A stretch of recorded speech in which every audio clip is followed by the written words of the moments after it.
Good morning, guys. Morning. Morning.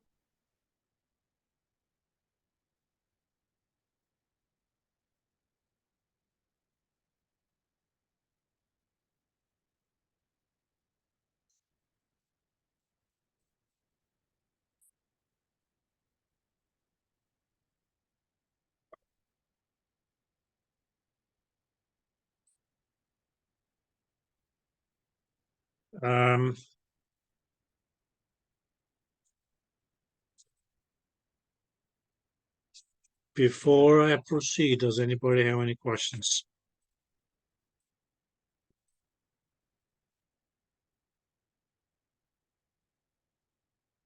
Nope.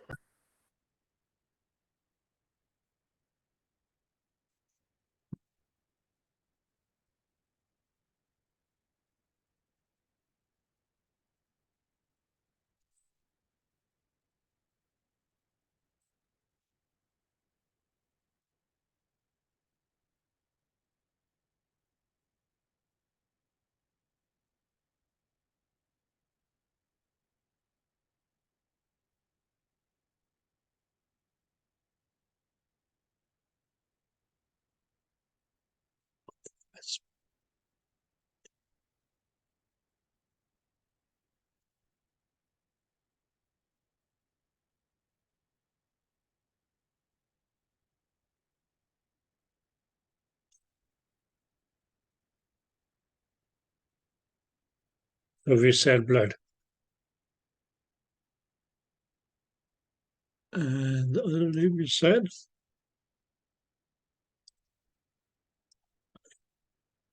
Liquid, and we call that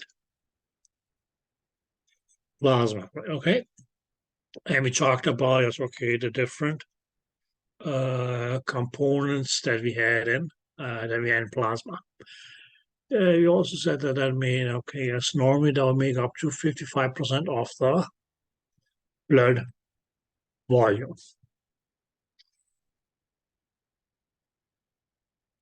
Now, what we most likely as okay will be talking about today is going to be, start talking about, is going to be we can say, okay, the formed component of blood, which is going to, be, it's okay, the cells, or rather, we can say it's okay, the blood cells. Okay. And normally, it's okay, that will make up to, it's okay, 45%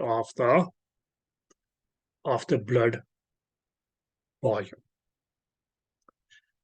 Is that clear? Okay. Now, as far as blood cells are concerned,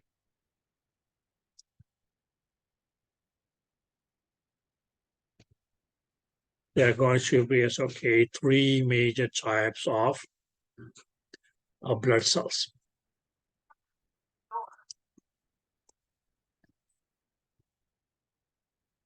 One is going to be, okay, what we can call, okay, the red blood cells. And now the red blood cells can also be known as erythrocytes. Other type of white blood cells is going to be the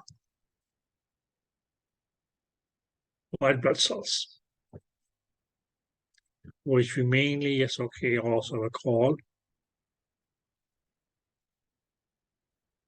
leukocytes.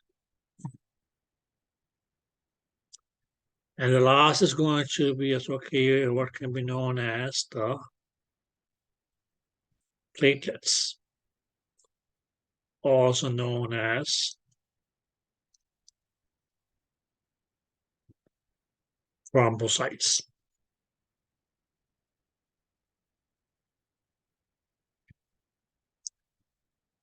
Is that clear? So pretty much, okay, it's three major types of blood cells: the red blood cells, also known as erythrocytes, white blood cells, also known as leukocytes, and the platelets, also known as thrombocytes. Okay.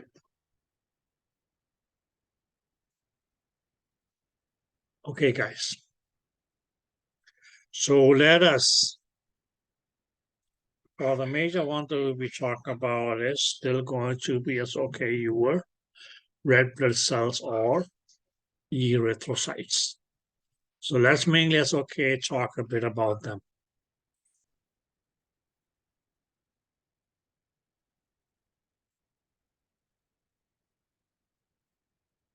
Red blood cells or the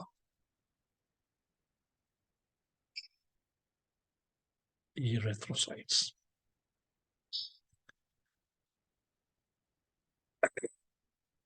Now, we can mainly say as okay, first of all, that okay, as far as their population is concerned, yes, okay, they make up 99% of the blood cell population.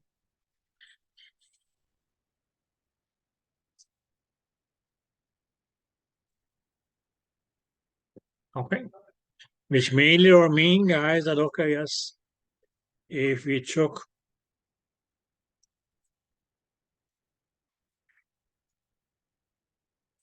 all the blood cells and says, okay, this is 100% of the blood cells. 99% of those blood cells would be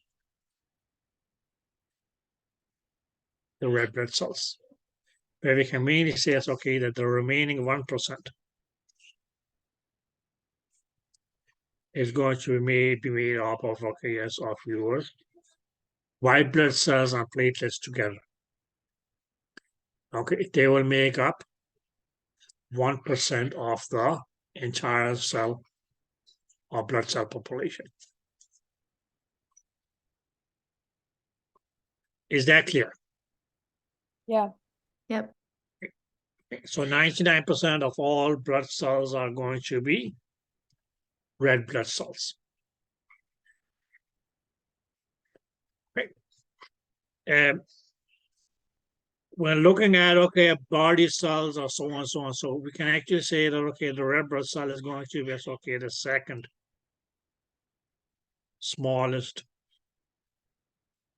body cell. Which mainly will mean there's only going to is okay be one type of cell which actually is going to be physically smaller than that of a red blood cell. Okay.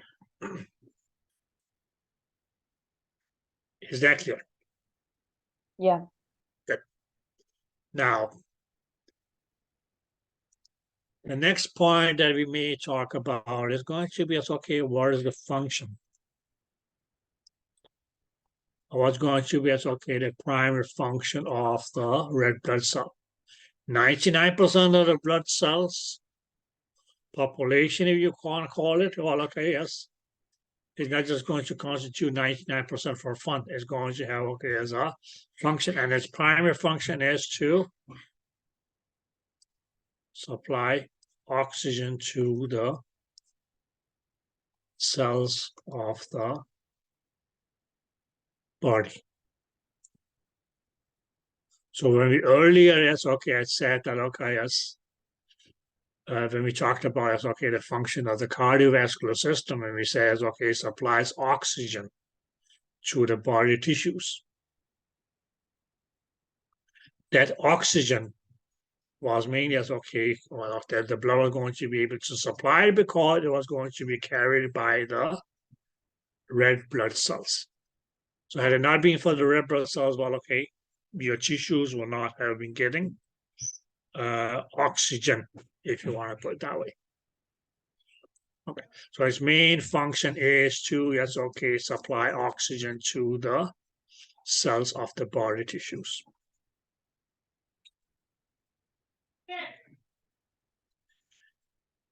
Did that make sense?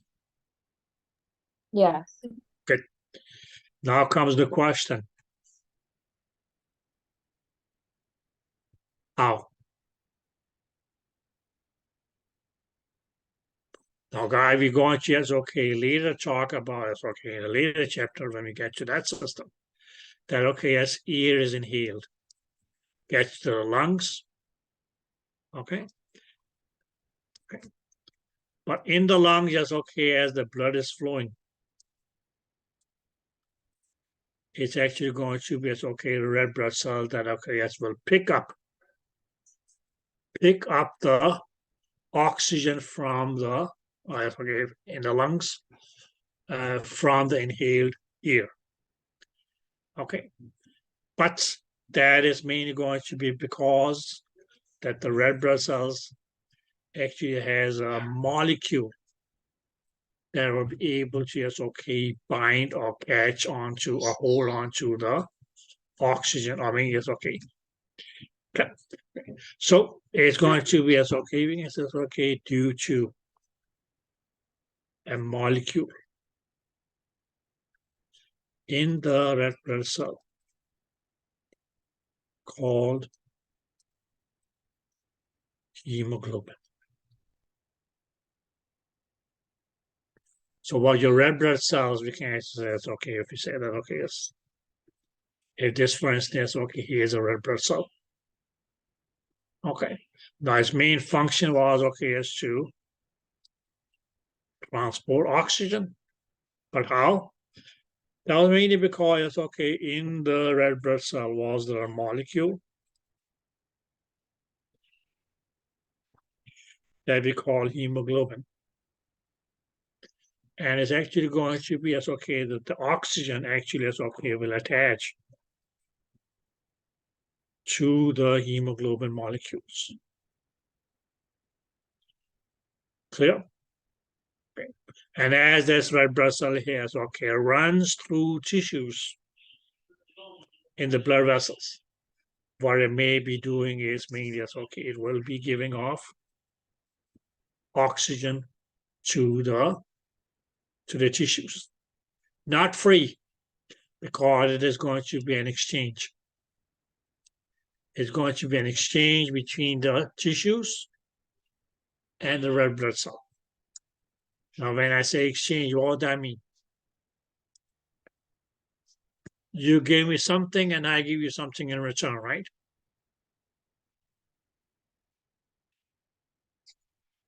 Did that make sense? Okay. So what the red blood cells will be doing is that it will be okay, be bringing oxygen, saying, well, okay, I got some fresh oxygen. Anybody want some? Yes. Okay. Why? Or what can you give in return? Well, I got some carbon dioxide that I need to get rid of. Is that clear? So the cell or the red blood cell actually is okay, delivers fresh oxygen to pick up carbon dioxide. Clear? Now that carbon dioxide is going to, yes, okay, be carried by the blood back to the lungs, and that's mean, yes, okay, what you exhale out.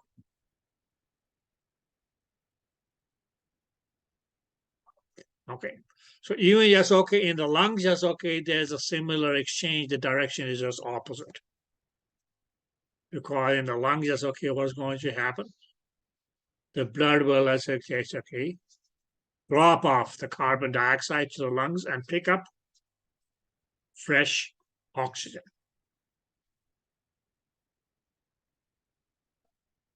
Mainly so that now this oxygen can be, as okay, can be delivered to the tissues of the body. Did that make sense? Okay. But what actually is going to is okay, enable the red blood cells to carry, or we can say it's okay, transport the oxygen. It is this molecule that is called hemoglobin. Okay. So we started off saying, yes, okay, the function of your red blood cells was to transport oxygen. Now we know better. Okay, or we start as okay. We start talking about the circulatory system. We said that okay, a circulatory system is going to okay be responsible for supplying oxygen. Then we said no, blood. Then we got more specific now, and we say now it's not going to be anything in blood, it's going to be the red blood cells. Now when we say red blood cells, now it's even more specific now, it's the hemoglobin molecule that's responsible for, because it's okay, binding to the oxygen and okay, yes, be the way by which it is transported. Did you guys get that? Yep. Okay.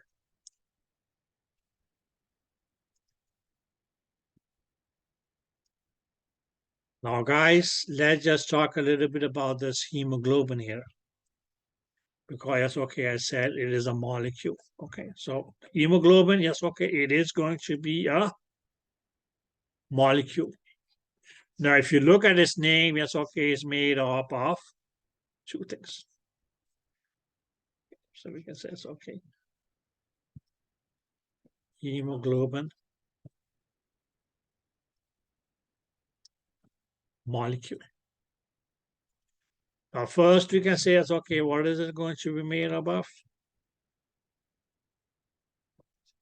Globin. So that's actually that's okay going to be a central protein, which is going to be globin. Did you guys get that? Yep. Yep. And to the globin, well, okay, here it says, okay, it says hemo, but okay, this is actually that's okay going to be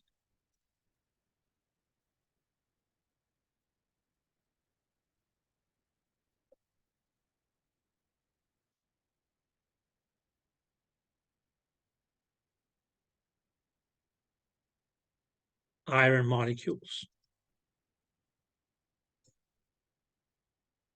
So here it's okay, the hemo part is actually that's okay, not blood, but actually it's going to be iron molecules. Where we already know that okay, globin, it's a protein. And what was a protein? That was mainly as okay, a molecule made up of amino acids.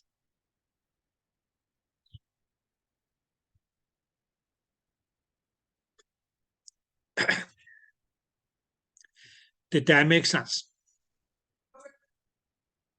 Yep. The Good. hemo part is the iron.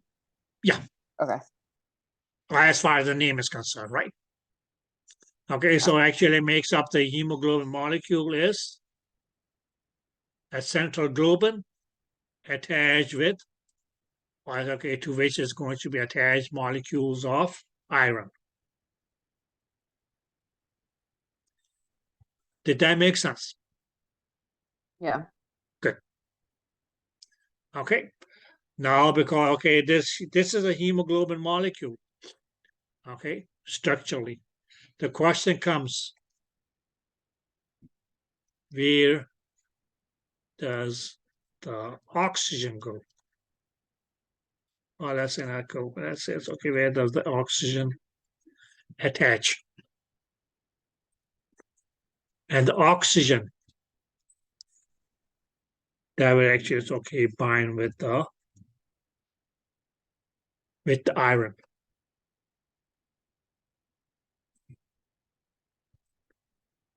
Did that make sense? Yep. Okay, so it's going to be it's okay to the iron component of the hemoglobin to which the oxygen will bind.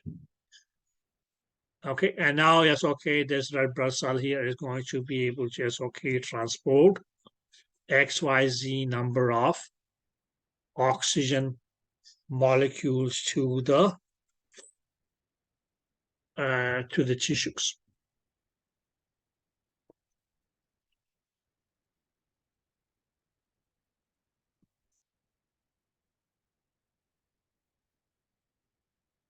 Any questions? So the O2 binds to the iron. The oxygen binds to the iron. Yes. Okay. Iron, which is what? Which is a part of the hemoglobin molecule. So now we can even be more specific and say, well, yes. What carried oxygen? We started off with saying blood, right?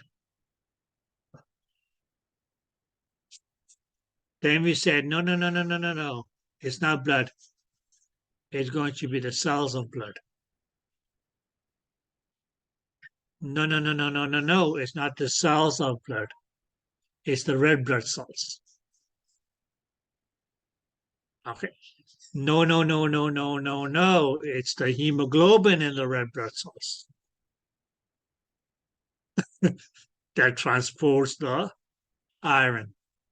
No. It's not the iron. It's not the hemoglobin. It's the iron of the hemoglobin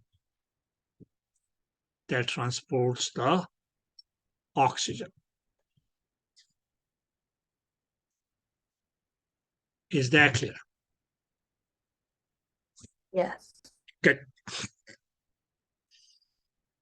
Now, if you chart that red blood cell as small, well, okay,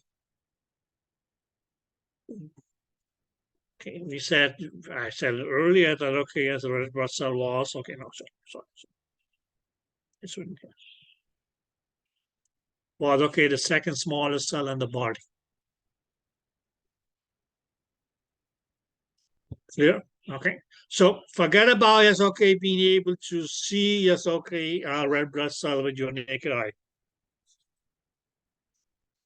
You may not even be able to see, yes, okay, with a regular microscope. Well, my question is, since nobody asked it,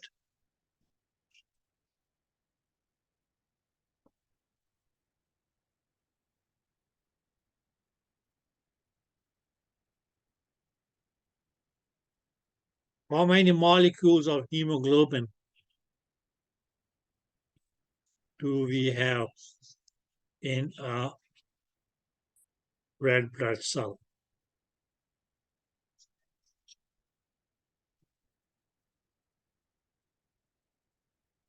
You say it's okay, this was a red blood cell. Okay, yes. How many molecules of hemoglobin do you think would fit into a red blood cell?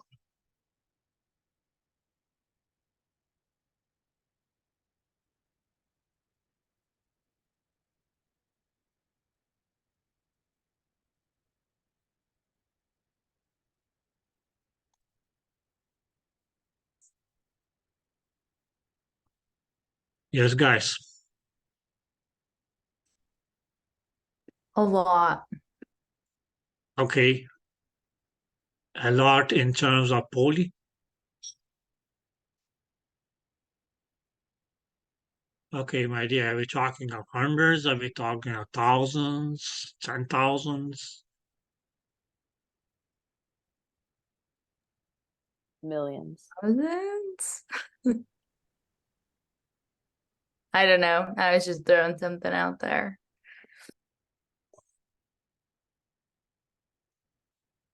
Okay, guys.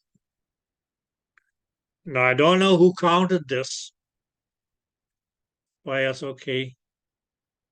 On an average, they say that there's, okay, it's going to be, it's okay, 280 million molecules of hemoglobin per red blood cell.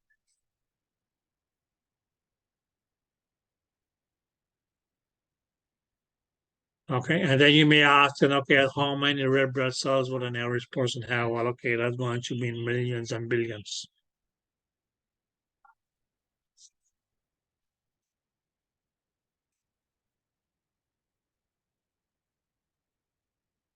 Okay, 280.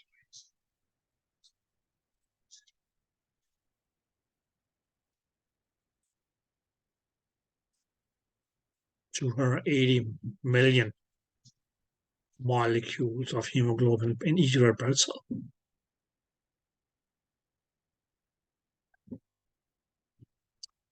Okay, guys. So yes, okay. You can start counting. Okay.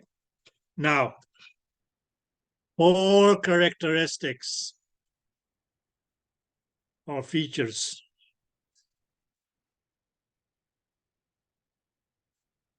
of a red blood cell. Or let's say it's okay, not any red blood cell. Let's say it's okay. Normal red blood cell. Okay, guys, but before I get to those, please, does this iron here tell you it's okay? Why somebody is okay may have what the guys call is okay, iron deficiency anemia?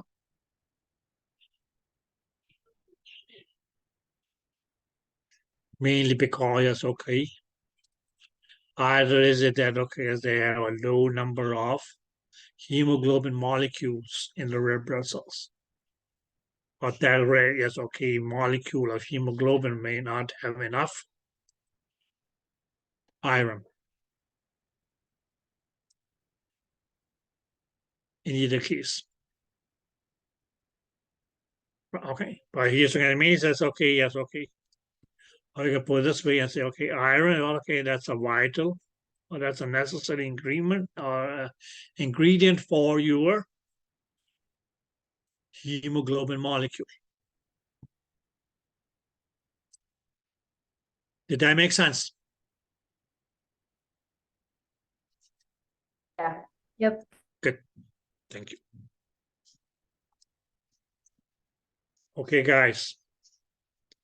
Now there are going to be as okay 4 features of a normal red blood cell. And we will talk a little bit about these, and we can also as okay talk about as okay what the effect of that is okay of abnormal features would be. Now the first is going to be as okay where we say as okay biconcave.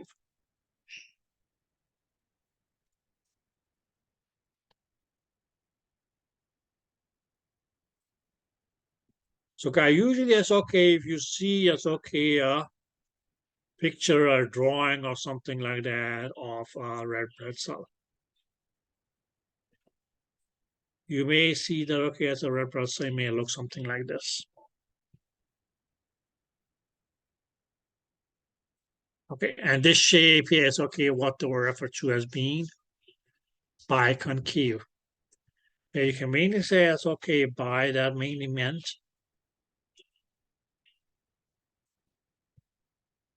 two. And concave is made as okay going to be dips like this.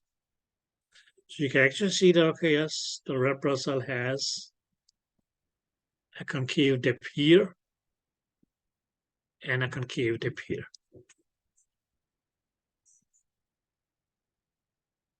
Yeah, and it's mainly as okay because it's 2 concaves, 1, 2. That's why it's okay they give it. They say that okay, this is going to be biconcave. But this term here is okay, or biconcave is okay, actually is okay described rough because it's okay the shape of the red blood cell.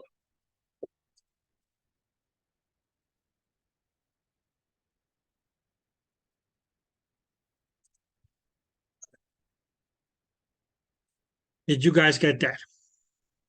Yep. Yes. Okay. Now, what's the purpose of this? Why is it that the red blood cell have this biconcave shape here?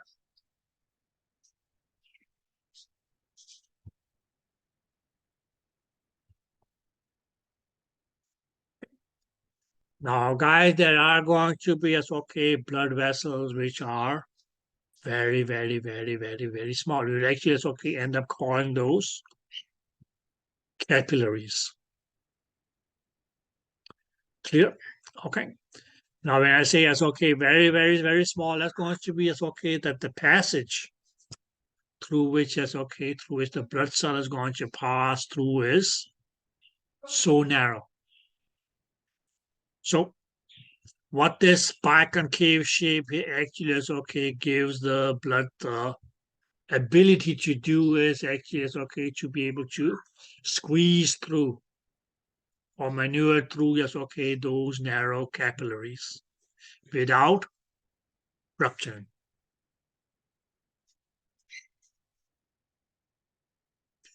Is that clear? Okay.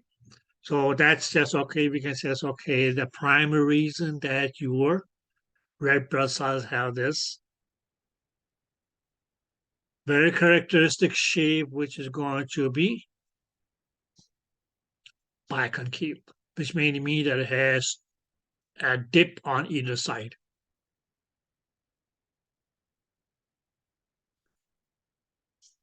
Any questions about what it means to be biconcave?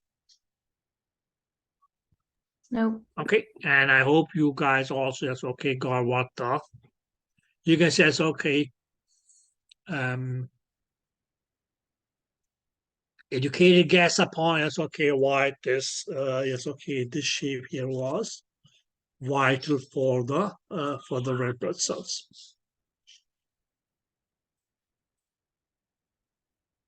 Okay. Now guys,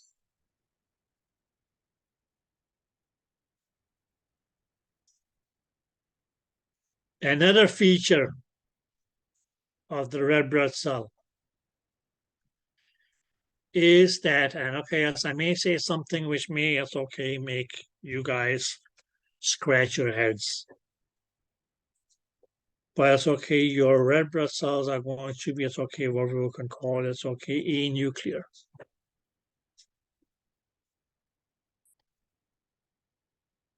Now we already,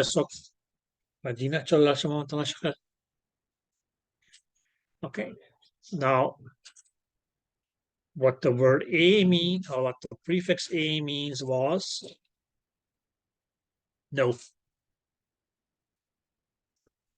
And we can say it's okay, nuclear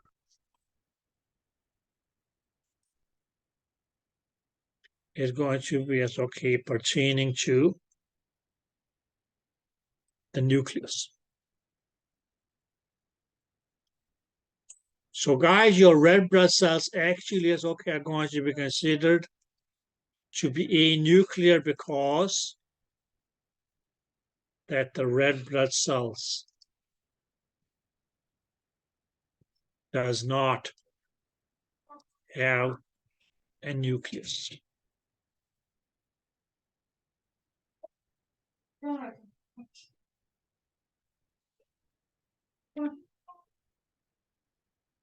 Did you guys get that? Yep. Yep.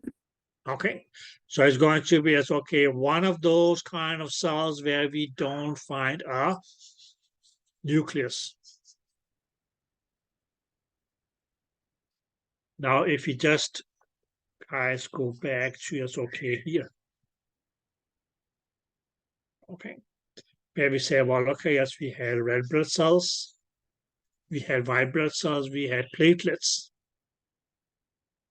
Okay, we know that yes, okay, all these three kinds of cells here, yes, okay, are going to yes, okay, originate off from one common type of cell, which was called the stem cell. Now, guys, your stem cell is going to have a nucleus. Okay, because that's okay. Especially it's okay, your white blood cells are going to also it's okay have a nucleus, or we can say it's okay, they're going to be enucleated. Oh, sorry, it's going to be nucleated. Whereas your red blood cells or erythrocytes are not going to have a nucleus.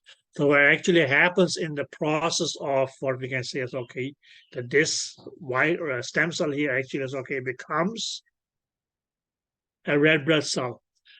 Okay. Okay. The process of it, the development of a red blood cell from a stem cell, what happens is that, okay, as during that phase, the nucleus actually is going to get, we can say it's, okay, destroyed or it's, okay, extracted from the cell. Did you guys get that? Yep. Yes. Okay. So if we see red blood cells which are nucleus or have a nucleus,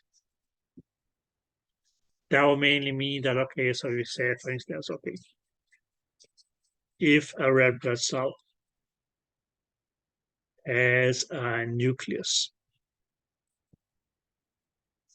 now this red blood cell is not going to be called an erythrocyte, it is going to be called an erythroblast.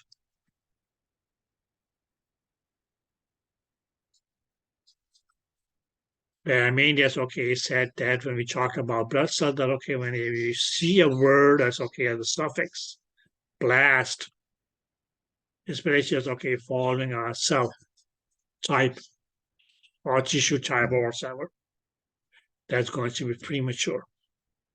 So it's, okay, nucleated red blood cells or red blood cells with a nucleus is going to be as, okay, an erythroblast. They will not be able to survive. They'll probably as, okay, get, we can say it's, okay, immediately destroyed.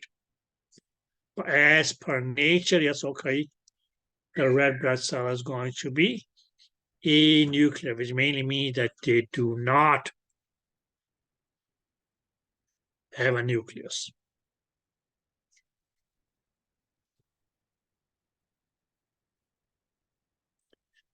Did you guys get that? Yep. Good. Now, guys, since the red blood cell, Gotcha. since the red blood cell doesn't have a nucleus, then some people may argue and say, well, okay, listen, this kind of cell here doesn't have one of the main major organelle of the cell, the brain. Right, okay. So some people may even consider them as being cells. Or say, well, okay, somebody is, okay, who is out there without a brain. Well, okay, we can't call him or her a normal person. Okay. So, no, probably not to that extent, but okay. So since, yes, okay, it does, yes, okay, the red blood cells doesn't have, yes, okay, a nucleus. Some people may not even, yes, okay, consider the red blood cell as being a cell. Or they may just say, well, okay, we can just call it a. So you may actually just, okay, come across the term red blood corpuscle. Or some people may not even use the word blood. They may say, okay, a red corpuscle. corpuscle.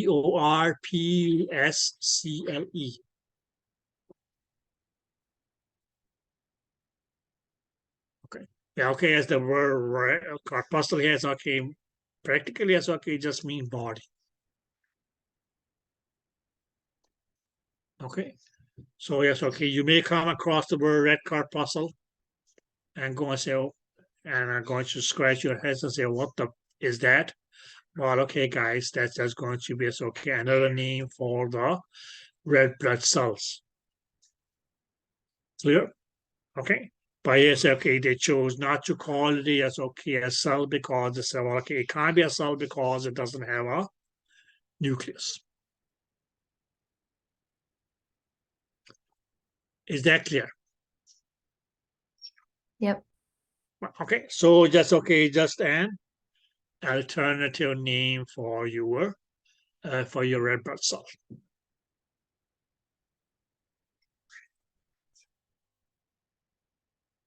Okay, guys.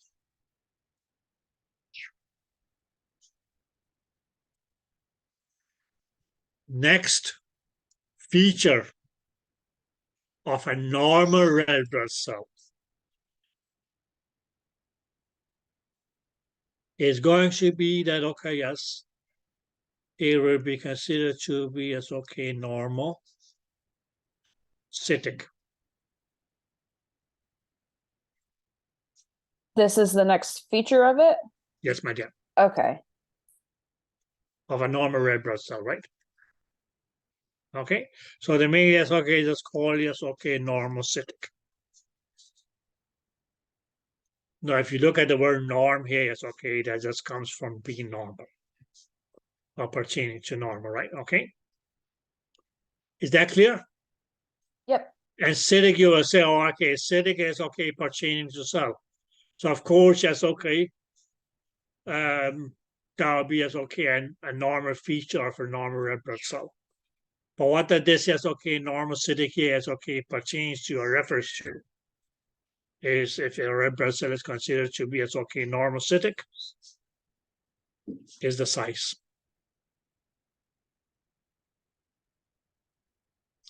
Is that clear?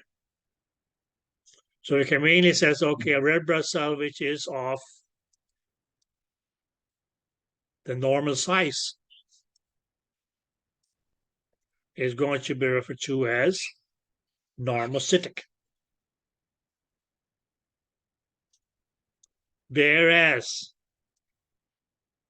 if it was, okay, of a smaller size, let's say, okay, this was the normal size of a red blood cell. But if you say, okay, what we would call a red blood cell, which for instance, okay, was reduced in size, let's say, this small.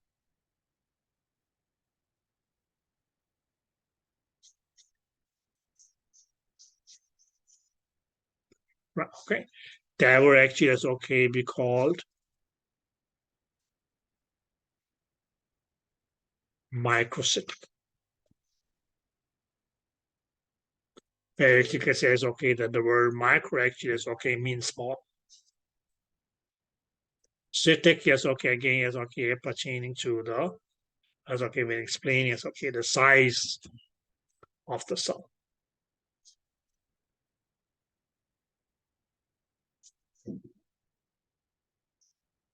So how is it that, okay, so far we can say, is, okay, that a normal red blood cell is, okay, will be explained.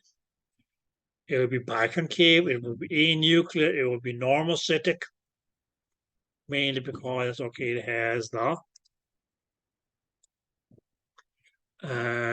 normal size.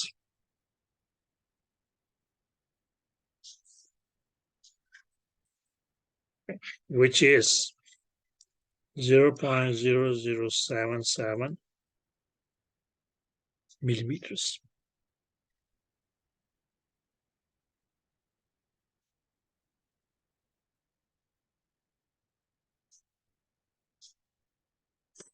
That's the actual size of a normal Yes. cell? Oh, okay.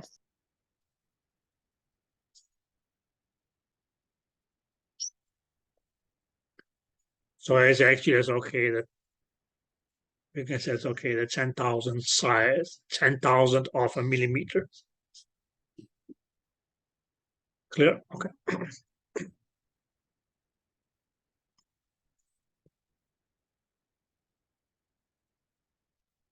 But it's okay if it is smaller than that, yes, okay.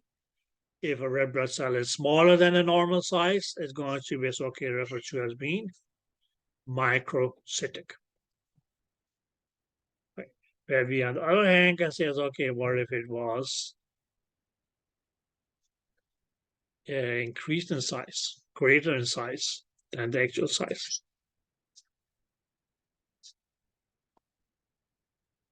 Megaloblastic.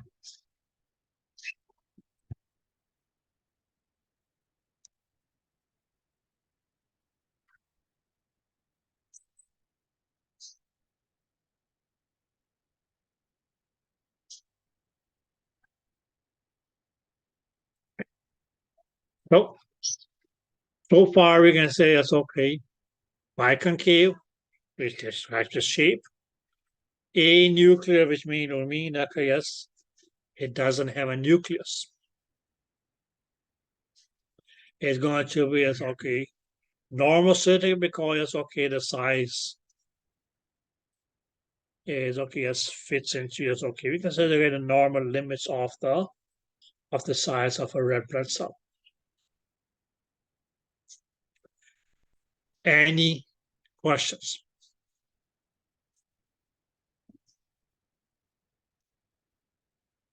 No. Nope. So the last or fourth normal feature of a red blood cell is going to be it's okay, what we can say is okay, normal. I mean, okay, normal here is okay, mean it's okay, represents, is okay, what's going to be the normal.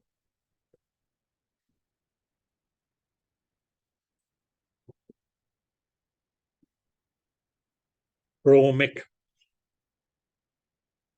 CHROMIC.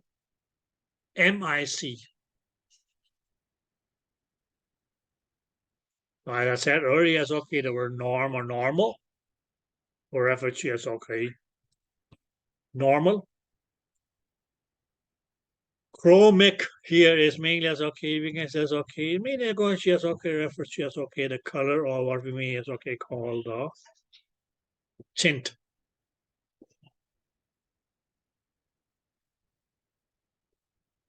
Is that clear? Yep. Which we mainly as okay, know for the red blood cell is going to be red.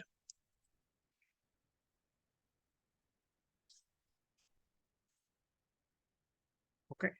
Now the question is, okay, what is it that gives the red blood cell the color or the tint, which is going to be red? Well, okay, that's going to be okay due to the hemoglobin.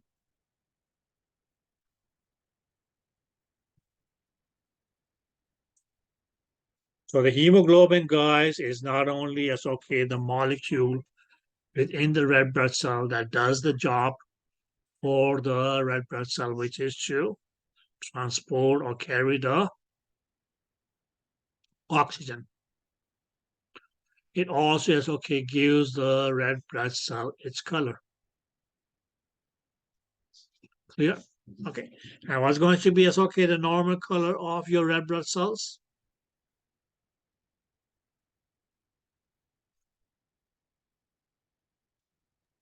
Red. Red. Okay. Okay. And what gives it the red color? That is the hemoglobin. Or we can actually say it's okay, it's more likely going to be as okay the iron of the hemoglobin molecule that gives it the red color.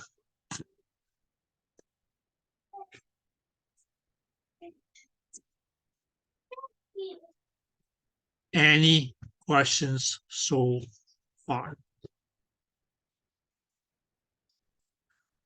Okay, guys, so what are the four features? Or we can say as okay, terms that may explain a normal red blood cell. Biconcave, which is related to the shape. Anuclear because it doesn't have a nucleus. Clear? Normocytic, which explain or which mainly refer to that, okay, yes. Sorry, it's a cell of normal size.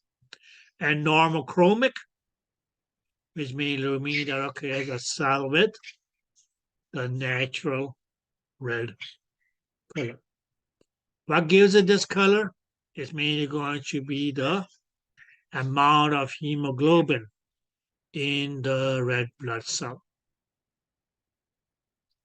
So for instance, okay, if a red blood cell had low contents of hemoglobin, that red blood cell will not have that normal characteristic red color. Clear? So if that was the case, for instance, that's okay, because that's okay. If it is, that's okay, low in hemoglobin. Well, it's going to, that's okay. In that case, okay, the red blood cell is going to not be red, but it's going to be, that's okay, pale in color. But how is that going to be explained? That's okay, in terms of being chromic. That is going to be, as okay, hypochromic.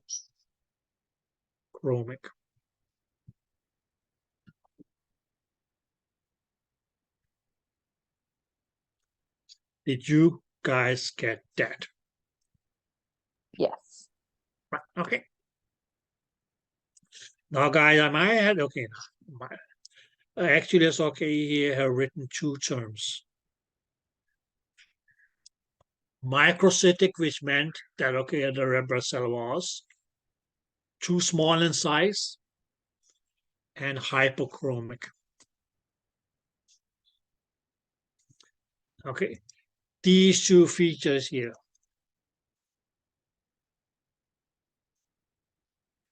Hypochromic and microcytic. There we say hypochromic mainly meant, okay, yes, that it was. You can say, okay, the red blood cell was, okay, pale in color. And the term microcytic mainly is, okay, meant that the red blood cell was, okay, yes, smaller in size. But these two terms here is okay, when they is okay, explain as okay the kind of red blood cell it will be as okay referring most likely be due to as okay iron deficiency anemia.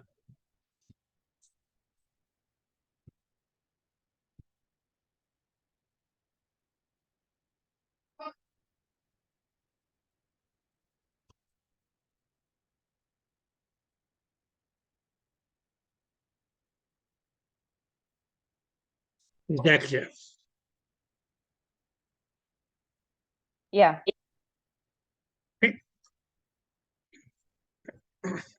So if somebody has okay have what you call as okay iron deficiency anemia, they look at the blood specimen and look at the red blood cells. They will mainly find that okay those red blood cells are going to be pale in color. On the other hand, it's okay the normal reddish tint. So that's going to be as okay what they will call hypochromic.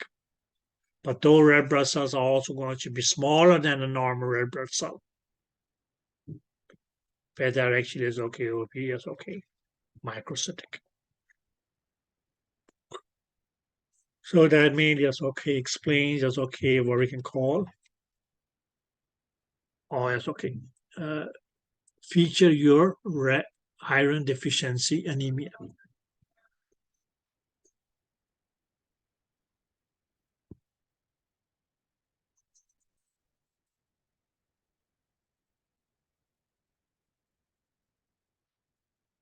Hey guys, any questions? Nope. Nope. Good.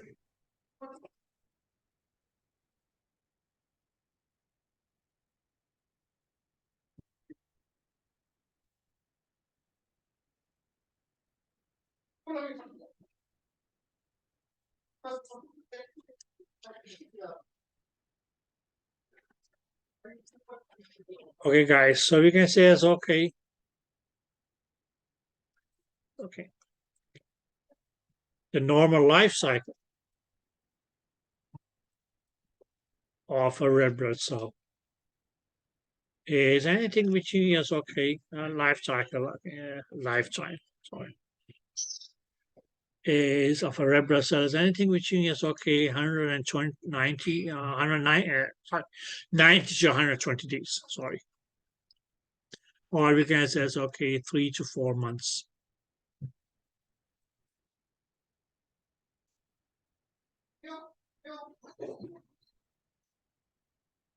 Okay. So we can put it this way that okay, yes, it may start its journey as okay from as a stem cell in the red blood cell in the bone marrow. Okay, it will become a red blood cell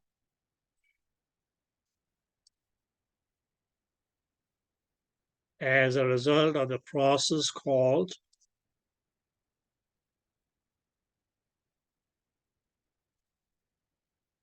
erythropoiesis.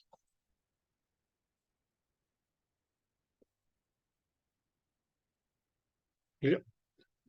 Now it will, yes, okay, circulate in the circulation as a red blood cell and for a period of, okay, yes, 90 to 120 days. After which it will, yes, okay, undergo, yes, okay, what we call hemolysis. And we can actually say it's okay, will be broken up.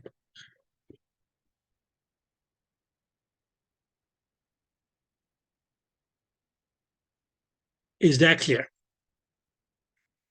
Yeah. Okay. Now, what was it that the red blood cell had?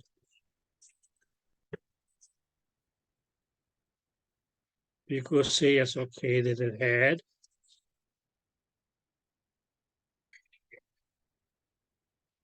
hemoglobin.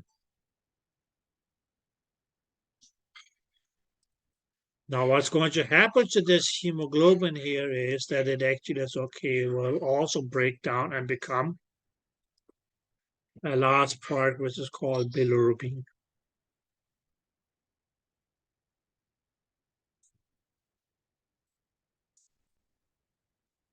Have any of you heard of bilirubin?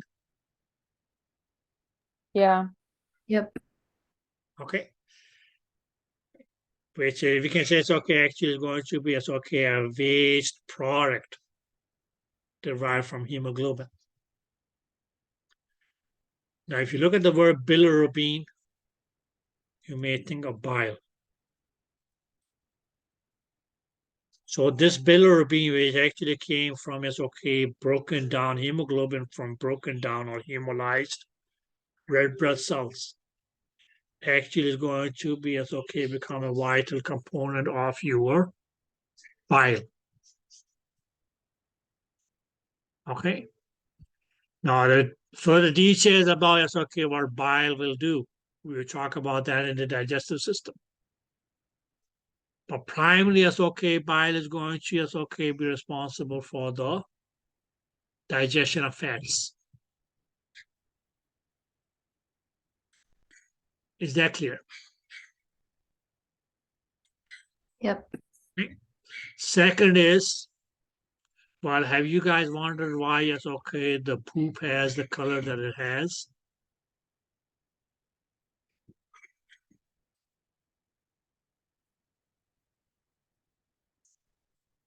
Yeah. So you wonder about it. What did you think?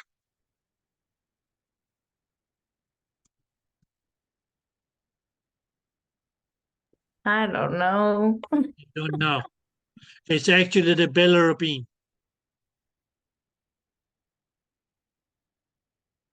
The bilirubin from the bile that gives the poop its natural color.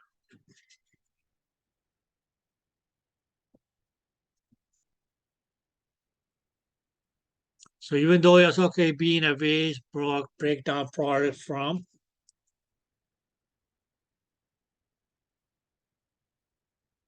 blood,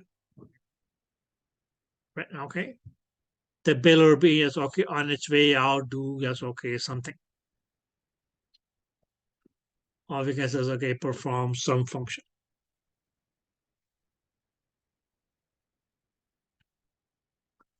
Clear? Okay. But after 92, yes, okay, 120 days, that's the normal lifetime of a normal red blood cell.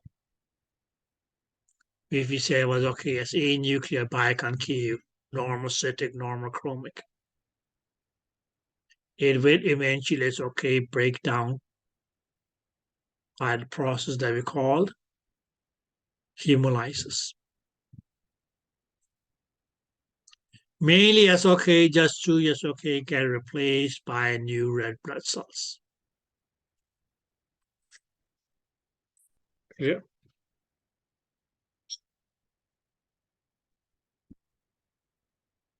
So we can mainly say that, okay, as red blood cells are hemolyzed,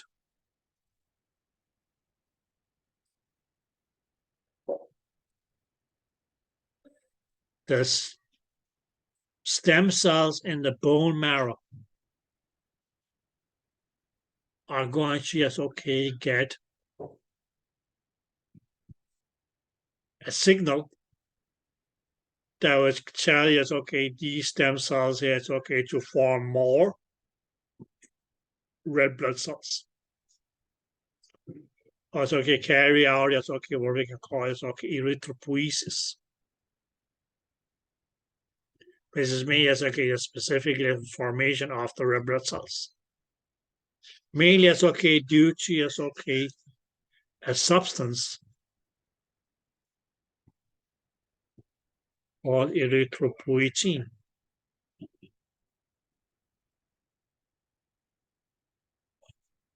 That mainly as okay comes from the kidneys.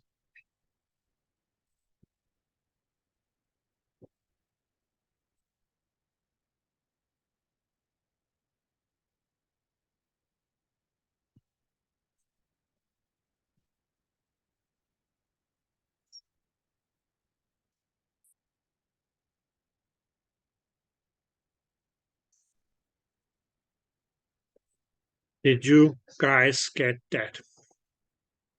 Yep.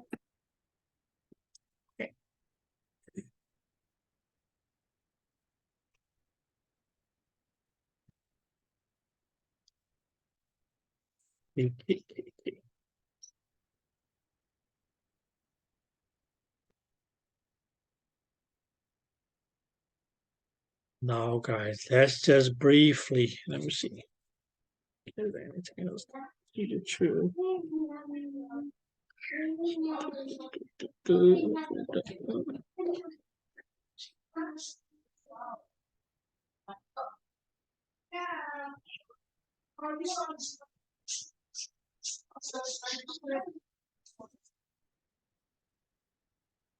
Okay, guys, now we can have, yes, okay, we can say, okay, different types of anemias.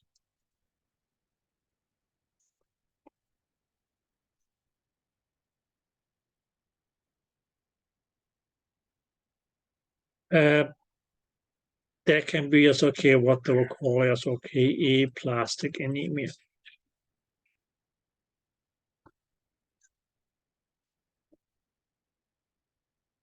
Now, generally speaking, it's okay. What was anemia? It's okay. We can say that either going to be it's okay a red blood cell count,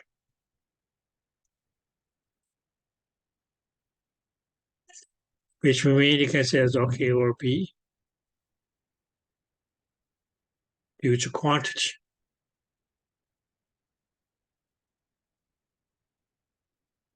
Or that can be yes okay low quality of the red blood cells.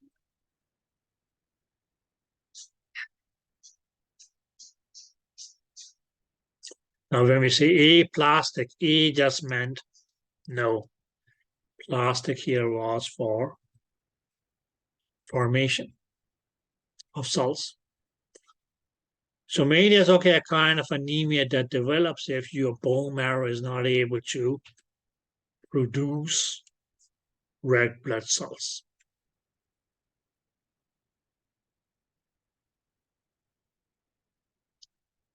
Did that make sense?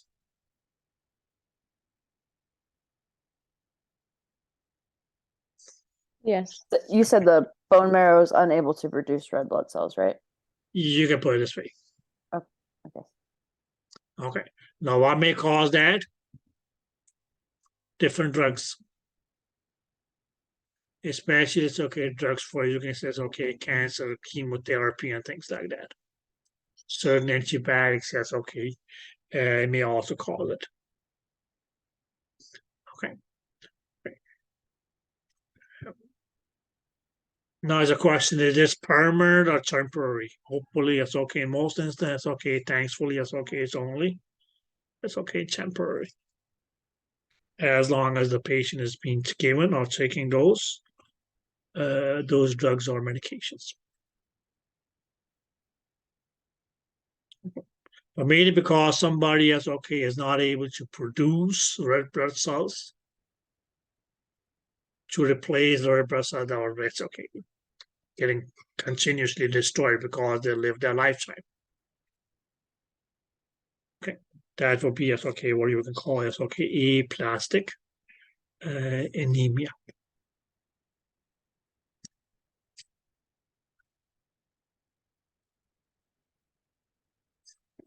Now, when they specifically go and talk about drugs, they may also say cytotoxic anemia. Most likely it's due to drugs.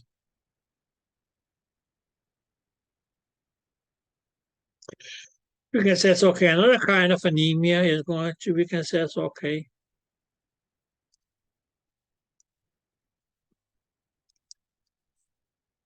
hemorrhagic anemia. Well, it's all in the word here. Yes, it's due to bleeding.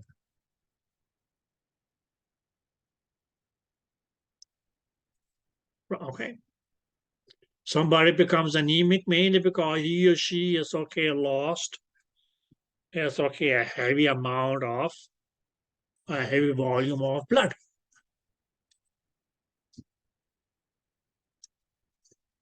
Okay, so it's mainly what due to hemorrhage, which was mainly just what we call bleeding.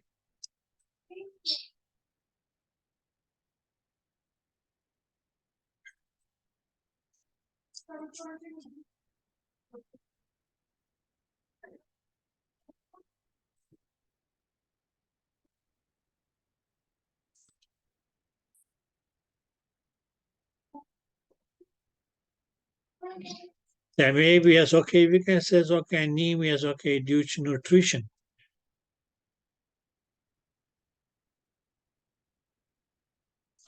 Now you can make either be nutritional anemia, either because the person is not consuming enough primarily iron and so on, so that may if they are going to be must for the body to produce hemoglobin.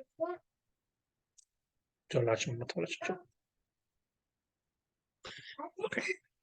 In some cases, the patient may be consuming enough substances that would be vital to produce the blood cells, if you want to put it that way. But due to certainly problems with the alimentary canal or the digestive system, may not be able to absorb those. Okay. So that's what they may may just call malnutrition or malabsorption anemia.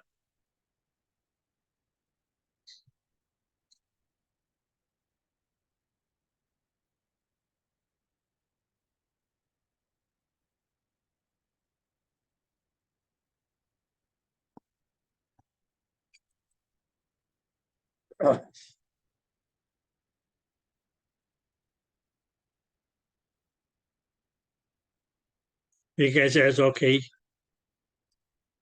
iron deficiency anemia, for instance, comes into this category here.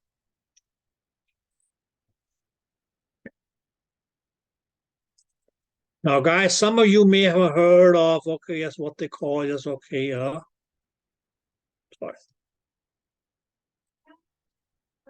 Damn it.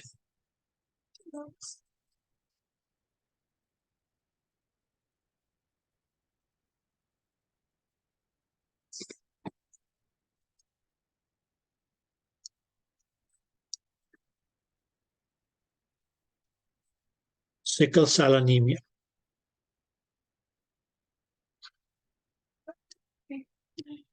Have any of you ever heard of this?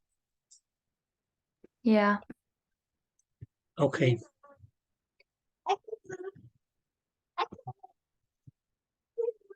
You want to elaborate a little more on it? I know it has to do with the shape of the cell. It's not like it's funky. That's as far as I It's can. funky. Yeah, it's pretty So fun. what's a funky shape? Whatever Teresa's doing. Elaborate, Whatever Teresa. Teresa is doing. Okay, so It's like in Teresa the is shape doing of, this. like in the shape of a sickle. What the blue is a sickle? You know, like what the Grim Reaper has. It's got like a Who sickle. have it? The Grim Reaper. You never seen the Grim Reaper? I know it has something to do with Halloween. Okay, no, back in the days when they didn't have tractors and so on, so there used to be a piece of equipment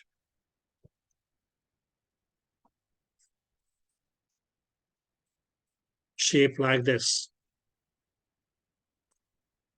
Okay, but we can actually say it's okay, the person here is okay, mainly go become it's okay anemic because the shape of the cell changes from this to this. Okay, so the shape of the cell changes from this this biconcave here to this sickle shape here. Not just that. Now, some of you may ask, okay, as what causes this? What causes, okay, the red blood cell to change from this shape to this shape here? That is due to, okay, low oxygen concentration in the ear. That's what actually will trigger that, as the shape of the red blood cells go from biconcave to, that sickle shape. But that's not the only thing. Even the hemoglobin. Yes, crystallizes. So not only will these sickle shaped red blood cells have I won't be able to squeeze through those small narrow capillaries, but we can also do the crystallization of the hemoglobin actually cause these red blood cells here to rupture or break down, or you can say immobilized. Okay. And as a result of this, the person can become severely anemic.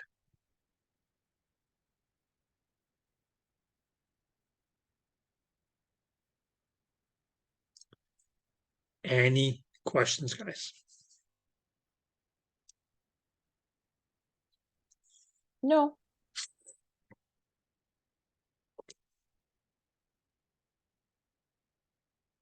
So guys, roughly this was your red blood cells. So 99% of the cell population were red blood cells. They were not the smallest, but the second smallest type of cells in the body. Clear? Okay.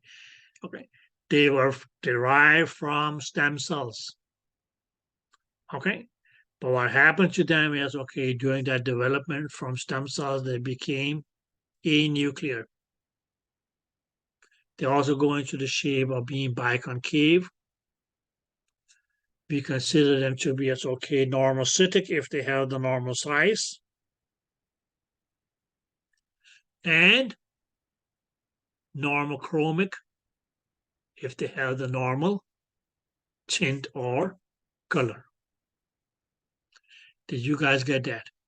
So 4 features or characteristics or terms that explain a normal red blood cell. Biconcave, anuclear, normochromic, normocytic.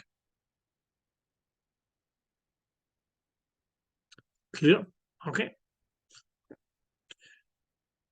What was the function of your red blood cell? Their function mainly is was to transport or carry oxygen. How did they do that? With help of a molecule called the hemoglobin molecule, which is mainly made up of a central globin protein with iron attached to it. Clear? Okay. And it was going to be onto the iron attached to the hemoglobin molecule that the oxygen would bind. Did you guys get that? Yep. Good. Any questions? Nope. Good. Then just take a short break, and as when we come back, we will talk about the white blood cells. Okay. So should we say that I see you guys at 35? Good. Take care then.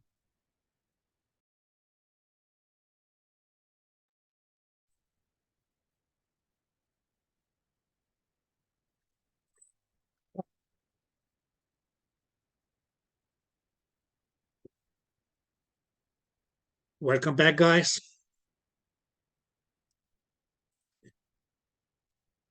And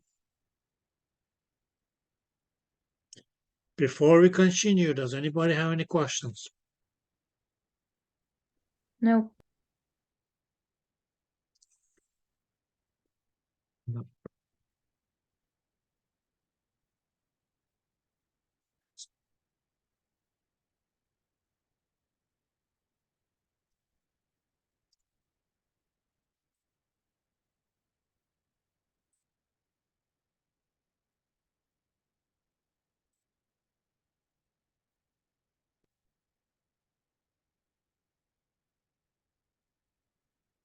Okay, guys, so we can say, for instance, blood cells. And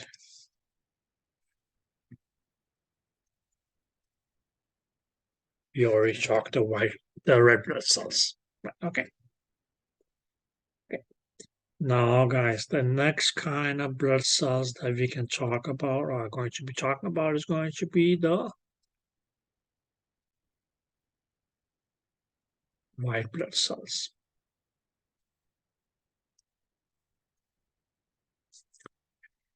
Which we also can call the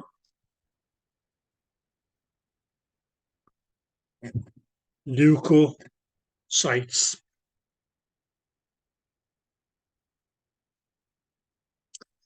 Clear? Now, guys, white blood cells or leukocytes. Yes, we can divide them into 2 major subtypes.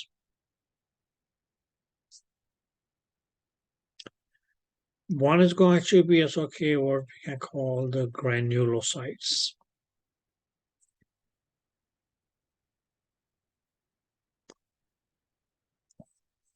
And the second type is going to be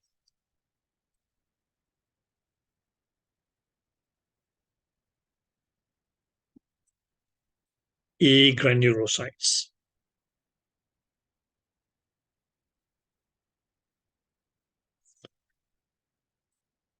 Okay, it's the reason that we call granulocytes granulocytes.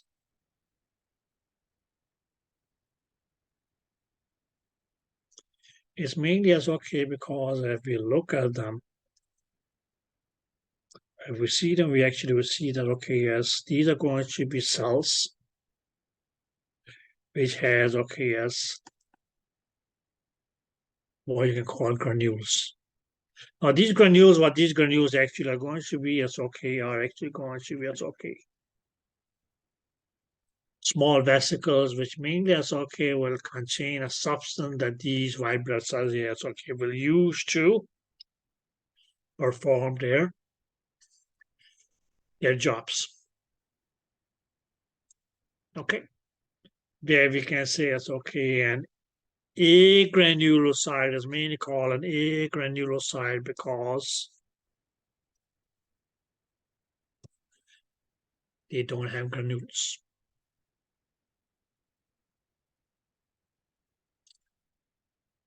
Is that clear? So the reason that granulocytes, which is a type of white blood cells, are called granulocytes is because they have granules, which is mainly as, okay, just another word for it's okay, what being regular cells referred to as vesicles.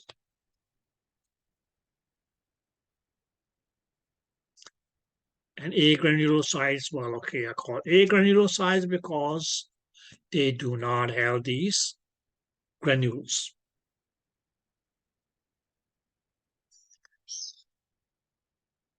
Is there any question about that?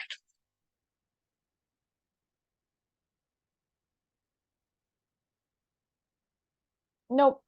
Good. Okay, guys. Now, when we say, yes, okay, granulocytes. When we say granulocytes, that's going to mean that's okay, be three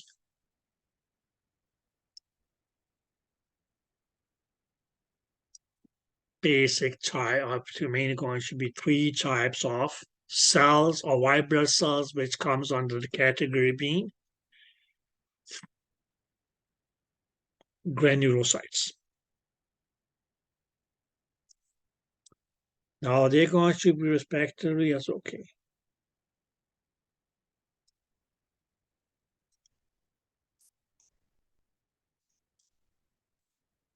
Neutrophils. We can say it's okay, eosinophils.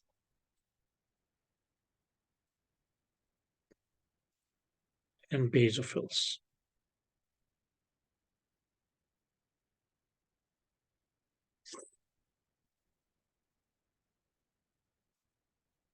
Is that clear?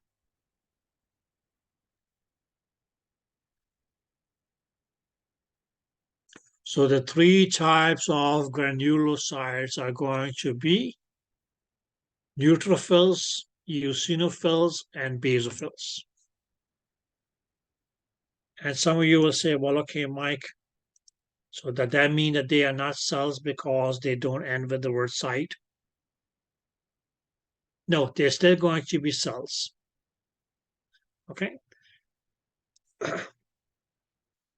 But the reason that they, it's okay, end up with the word fill here is mainly, it's okay, going to be based on, yes, okay, the kind of, what you can call it, dye or stain that they may attract when they are going to get stained to be visualized underneath a microscope. Okay, so that's okay. The fill mainly is okay because the kind of staining substance that we use to, yes, okay, stain these or dye these cells here to, yes, okay, make them visible underneath our microscope. Give them the names. So it's going to be as okay, the stain that they attract to get stained.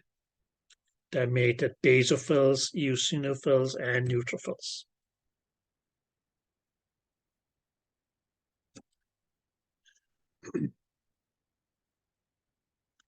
Did you guys get that?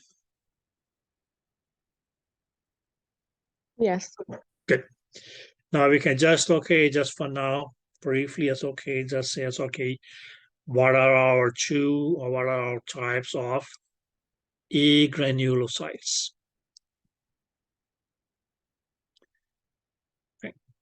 are going to be as okay the A granulocytes. One is going to be as okay what we call a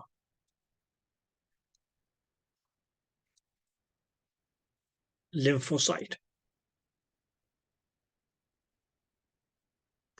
And the other one is going to be as okay a monocyte.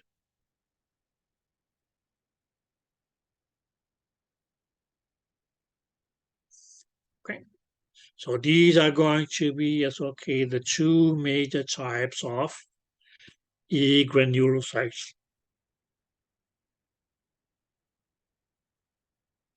So we can say it's okay.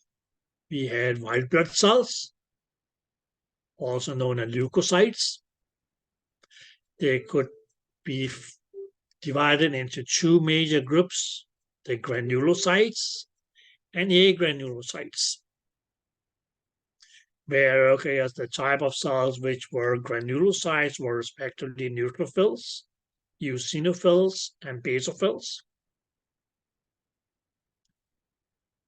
Whereas, okay, as in our agranulocytes, we had the lymphocytes and the monocytes.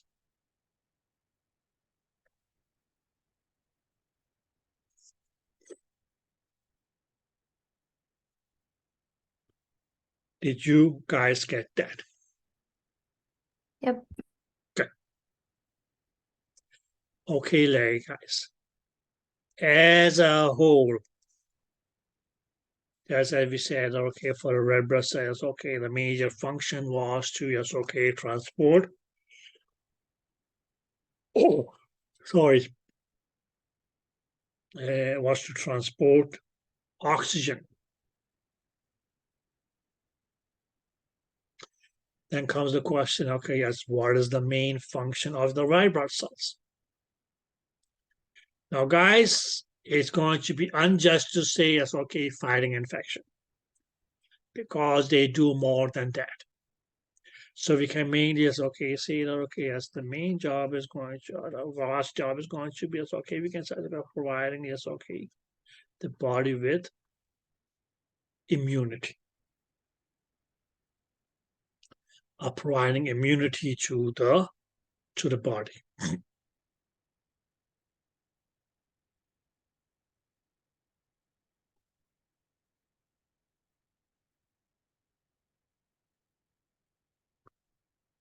Did you guys get that?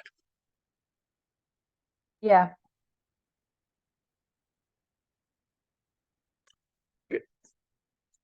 Okay.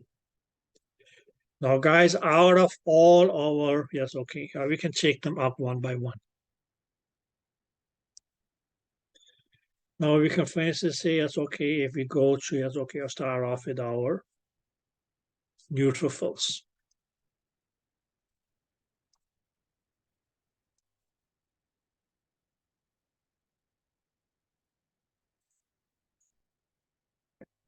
So neutrophils, what were they? They were a type of granulocytes. Clear? Now what's going to be as okay, the primary function of the neutrophils is the target. Or when we say target, yes, okay, that means it's okay, that they will attack. Why attack means it's okay, to destroy.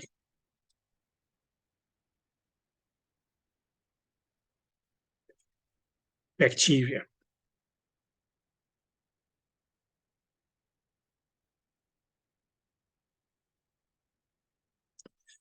Did that make sense? Yeah. Okay. Now, how? Mainly, it's okay, by the process that we okay talked about at in an earlier class that we call phagocytosis. So we can actually say it's okay that the way by which it's okay neutrophils will attack a bacteria is going to be, it's okay, by the process called phagocytosis. Now, if you remember phagocytosis, that's okay, was an example of active transport.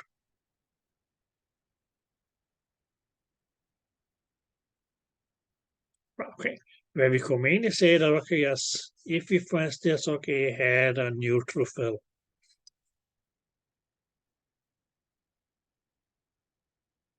that means that's okay, was going to just okay end up as okay attacking a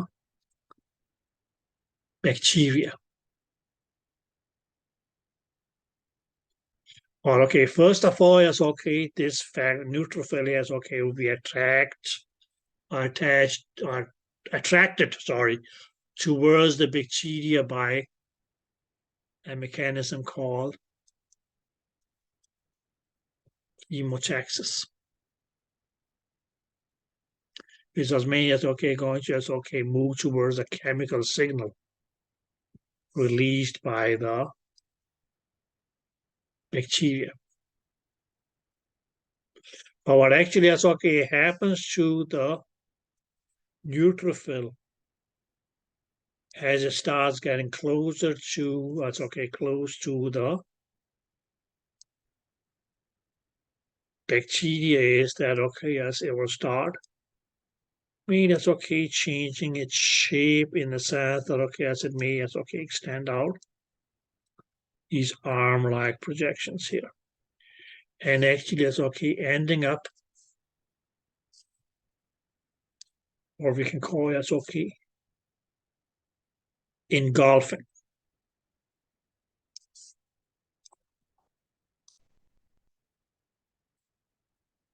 bacteria. Or that Pac-Man effect. Did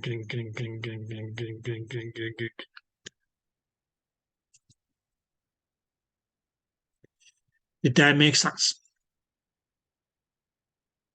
Okay. Now, after that, what's going to happen? Well, okay, that's when you can say it's okay that the neutrophil is okay to have these granules, which will made as okay contain as okay the chemical substance that the neutrophil here is okay will use to deal with the bacteria.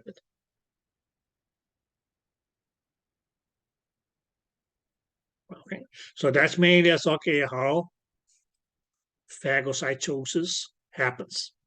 Where we can mainly say as okay, what was phagocytosis? That okay, the neutrophils here is okay eats up the cell here, which in this case is okay was a bacteria.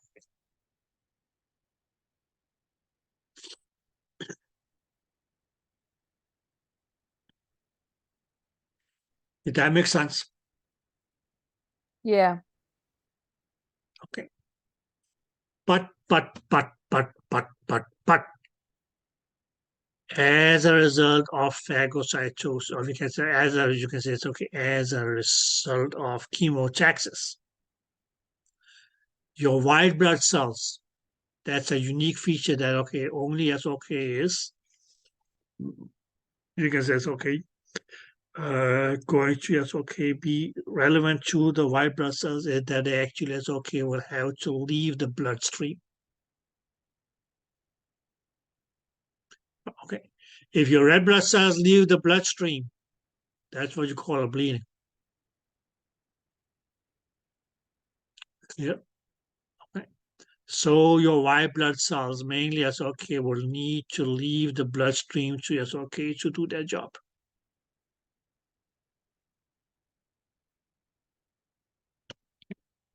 So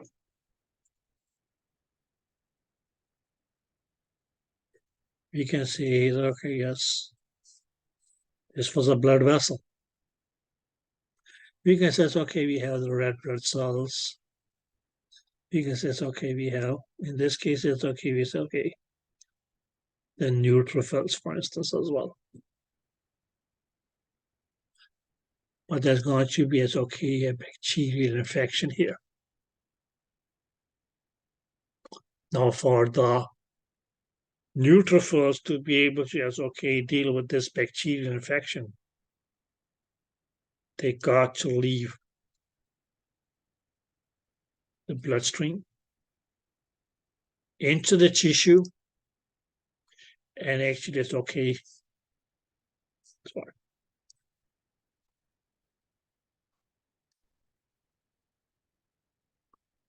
Like this. And then they will say, okay, mission starts at so on, so on, so on, so on, so time. We is okay, going to be okay attacking these. Sorry. Bacteria here.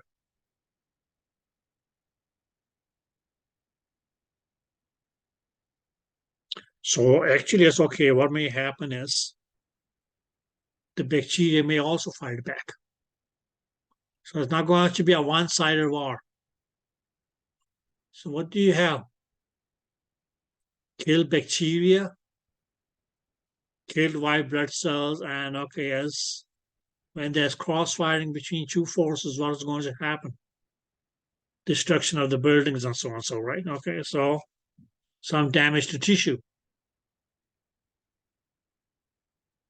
That material is what you call pus.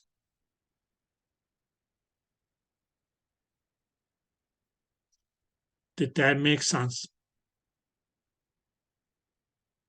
Right, okay, so that material was okay, after a war between white blood cells, in this case, it's okay, the neutrophils, and the bacteria is going to become pus. Any questions? Okay, but generally, as okay, as far as neutrophils are concerned, the main three things or four things you need to know is they have white blood cells. What kind of white blood cells? Then is okay, granulocytes. Clear? Okay. What is going to be as okay their primary target? Bacteria. Okay. How do they target these bacteria here? By phagocytosis. What do we mean by phagocytosis? Group, group, group. That mainly is okay involves the bacteria.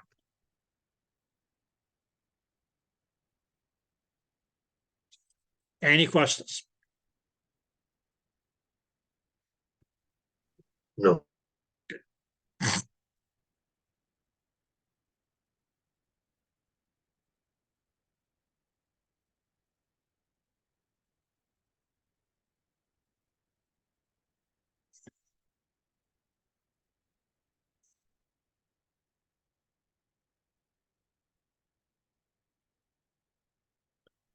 Okay, guys. Now we can say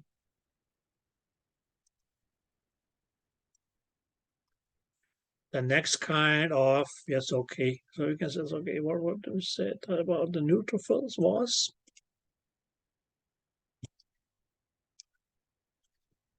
It's okay to target bacteria by phagocytosis.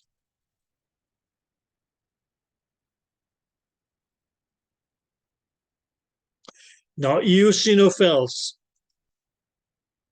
Well, okay, these are also going to be as okay granulocytes.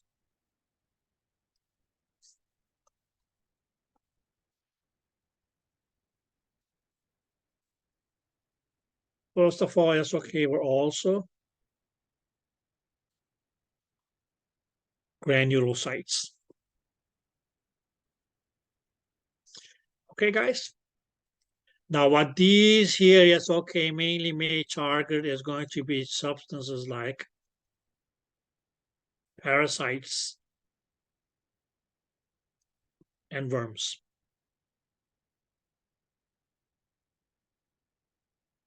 Okay, we can say, okay, as far as, okay, as foreign invaders on the body that are targeted by us, okay, eosinophils is going to be parasites and worms.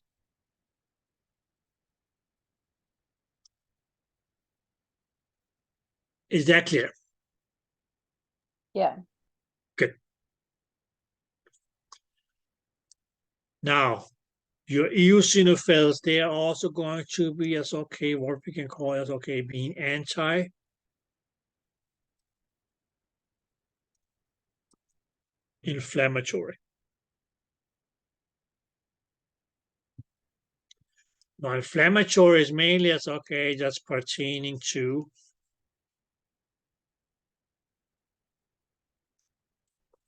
inflammation.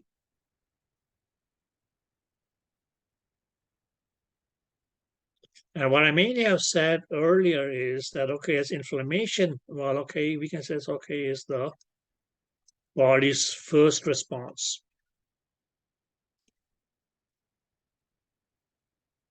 to any, that's okay, it can be as okay, invading substance.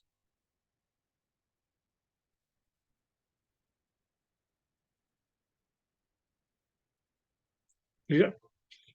And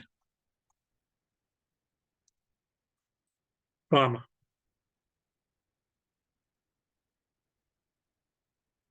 So that's okay. You want inflammation, especially that's okay, but please, that's okay, only initially. You don't want this inflammation here, it's okay, to go bananas or get out of control. So what may is okay, keep the inflammation is okay in a tight rope and not let it go out of control is going to be anti-inflammatory function, which means is going to be as okay, be taken care of by the eosinophils.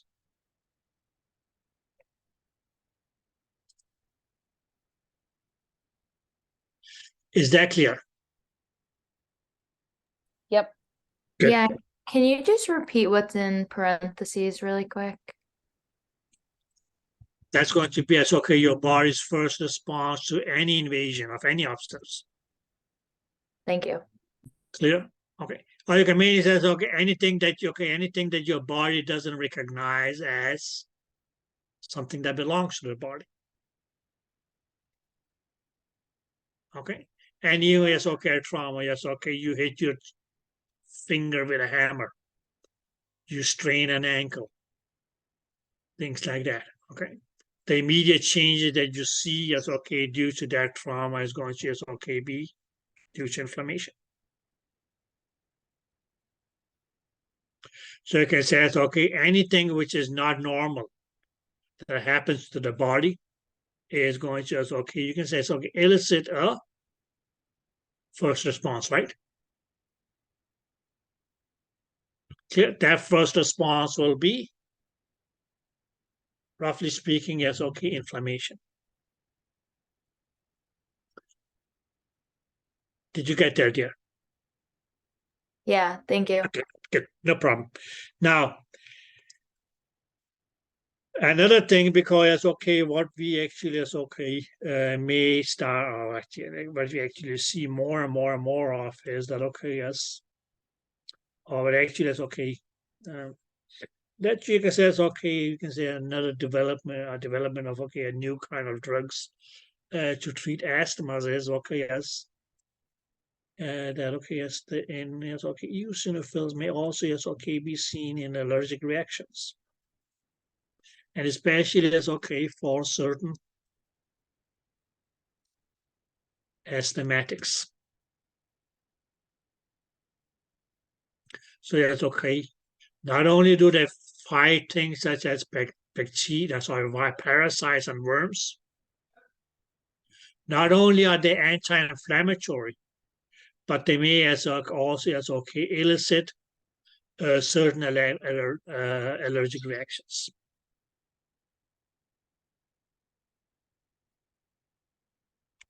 Is that clear? Yeah. Okay. Now something that okay is maybe is okay a little bit weird to talk about, but it's okay. What they also may do is fight tumors.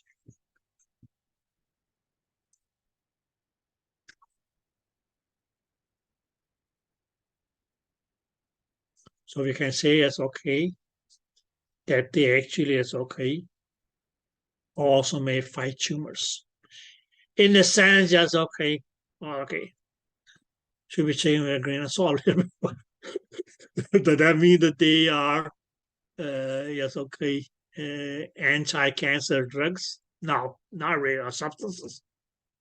No, not really, but actually, it's okay. Had it not been for the eosinophils, well, okay, as tumors could have been quite more common that they are to develop. Right. So you can say, okay, that's how it's okay. It may, it's okay, protect the body from cancers.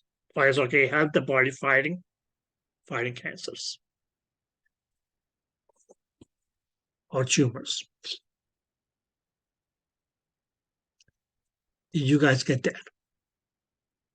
Okay, so they're anti-inflammatory. It's okay. They fight bacteria and parasites and worms. They may actually be CGs, okay, induce certain allergic reactions. Okay, especially it's okay in asthmatics.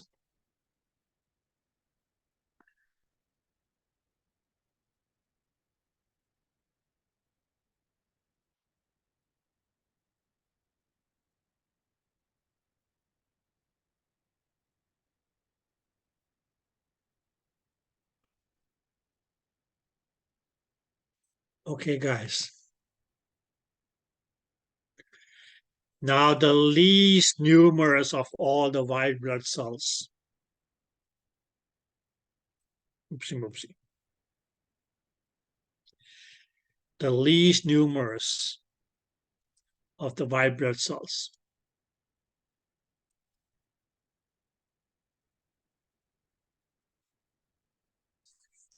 is the basophils.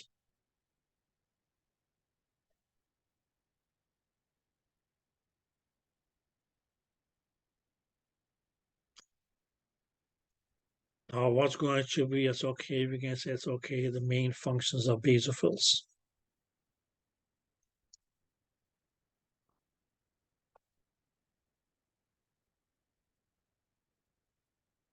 Now these are mainly as okay, what we can call as okay, inflammatory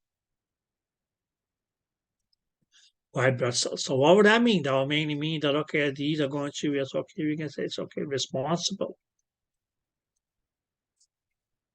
for inflammation. Or we can say it's okay, kickstarting is okay, that first the body's first response to yes, okay, any invading substance or any yes, okay, unrecognized substance and trauma. Yeah. Yes. Okay. It may also yes, okay, be responsible for yes, okay, production of a substance called histamine. Now, histamine, guys, that's mean is okay, going to be a main substance that okay, yes, will lead to allergies. Do they produce histamine or they contain histamine? No, they'll produce it. Okay, thank you.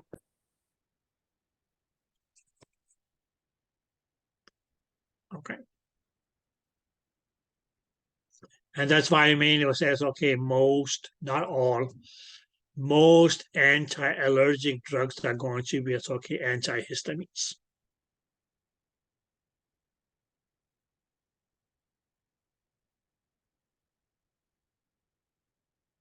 Because Emmanuel says, okay, most of the features that we see as okay in allergies, or as okay, some kinds of allergies, is mainly as okay, the chemical response of histamine.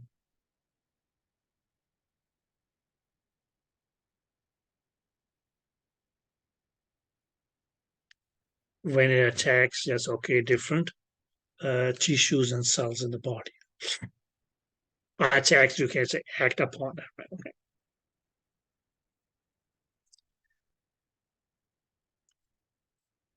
But peace be with that, because okay,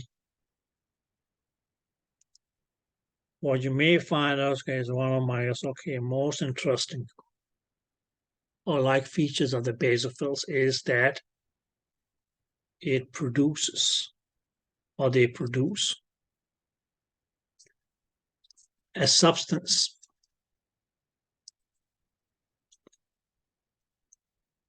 known as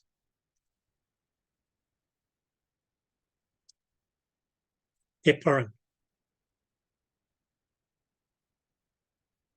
Okay. Now, yes, okay, just looking at the word heparin, yes, okay, somebody will say, yes, okay, hepa, liver, which is wrong. Because heparin is going to, yes, okay, be produced by the basophils. Did you guys get that? Yeah. Yep. So don't fall for the trap if you've been asked what produces heparin. It's going to be the basophils.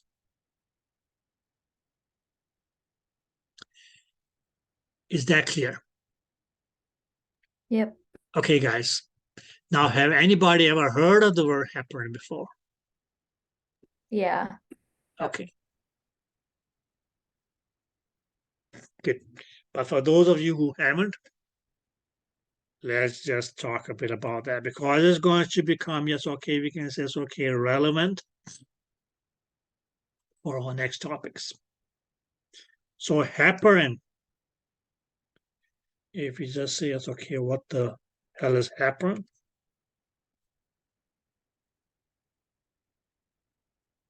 Is going to be as okay what we will call as okay an anti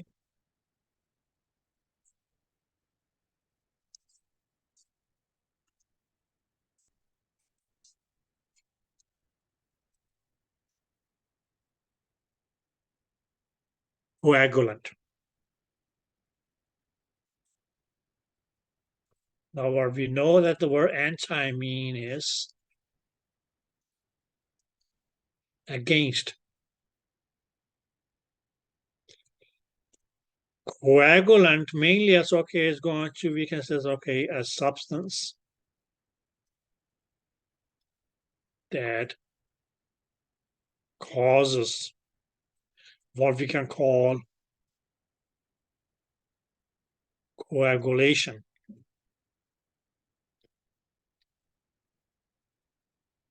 Which we also as okay commonly can call clotting of blood.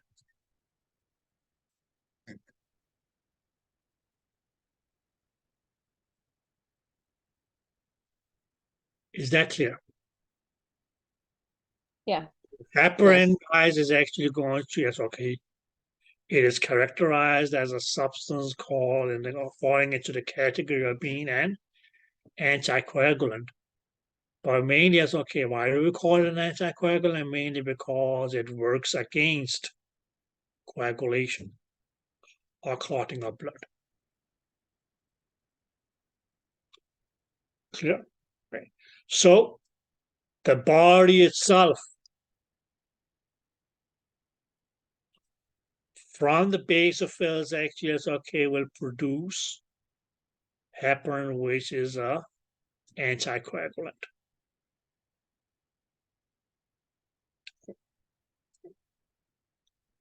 But in some instances, okay, a person may, as okay, be given an anticoagulant in the form of, let's say, as okay, medication.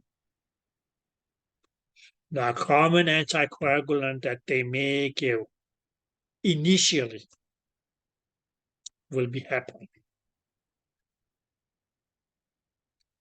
Especially as okay, during as okay, certain hospital procedures. They may give the patient a anticoagulant, which in most instances, okay, will be heparin. have a question. Yo, So would heparin be a blood thinner? you can put that in, yeah, Okay. okay. But my dear, when you say blood thinner, that's a very, very, very, very, very, very, very, very broad term. It's only going to be as okay, some of the blood thinners that actually are going to be anticoagulants. Did that make sense? Okay. Yeah. And within that group of anticoagulants, it means, okay, there's going to be one substance which will be heparin.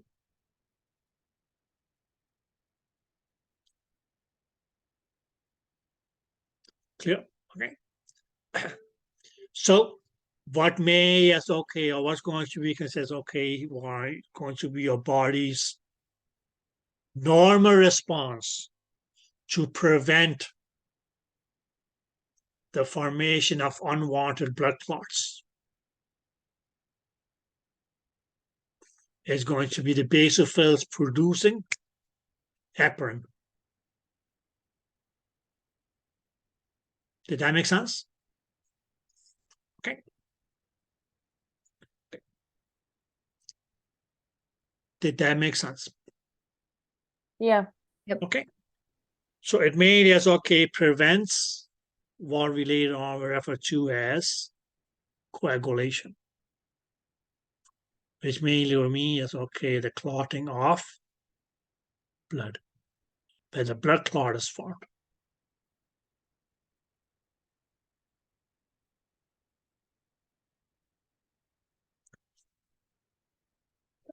Any questions? No. So our three basic granulocytes, neutrophils fights bacteria by phagocytosis group. Right? Clear? Eosinophils, okay, a little bit versatile, do a little bit of everything. Bites or targets things such as parasites and worms. Okay, it's an anti-inflammatory. Right. Okay, it's also as okay seen as okay in certain allergic reactions. And last but not the least, as okay may even fight tumors. Basophils plays a role in okay as inflammation, allergies, but also produces as okay what we call heparin, which is going to be an anticoagulant. Any questions?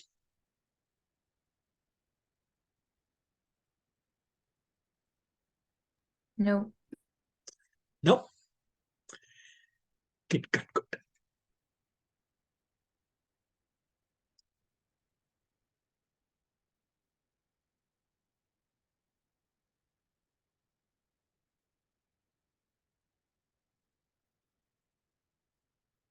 Now, guys, our 2A granulocytes are respectively going to be as okay monocytes and lymphocytes.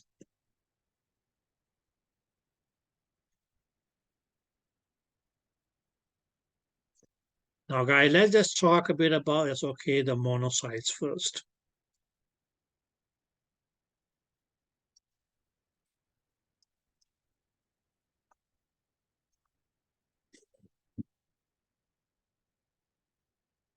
Okay, now first of all, as okay, they were A granulocytes.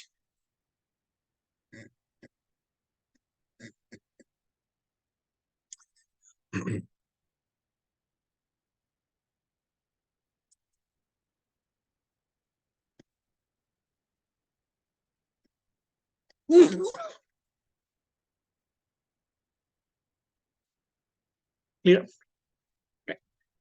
And Guys, if we just look, for instance, okay, let's just say it's okay, what was the reaction between it's okay a neutrophil and a bacteria?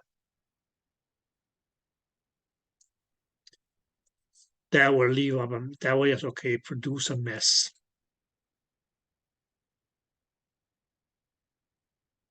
Right, okay. Or we can say, okay, the action of any other white blood cell that we have talked about so far. If it is okay, produces any form of okay, yes, okay, perform any action, that's going to yes, okay. Afterwards, yes, okay, there may be left a little mess behind. But commonly, yes, okay, things such as okay, yes, okay, this action between yes, okay, a neutrophil and a bacteria that leaves a mess. Did that make sense? Yeah. Good. Now this mess here, yes, okay, needs to get cleaned up. Clear? That's mainly yes, okay, where your monocytes exist. So the monocyte actually is okay, will come and most likely is okay, clean this mess up here by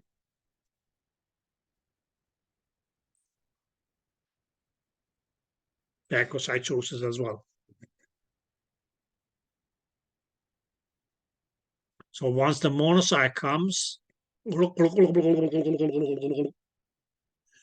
cleans up this, it may actually it's okay become, we can say it's okay, I mean it's okay referred to as okay as a big monocyte. Now why did it become big? Because it fed off the mess. Clear? So what we actually it's okay can call this big fed up monocyte here actually is okay, going to be known as a macrophage. Now what does the phage means? Something that eat, or we can say as okay here, eater, right? And what does the word macro means? Not micro, but macro. M-A-C-R-O. Large. Large.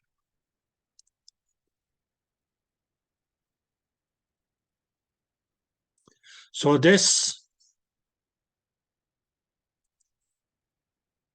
process of phagocytosis here is mainly as okay, going to call that okay as what first was a monocyte is going to end up as a macrophage.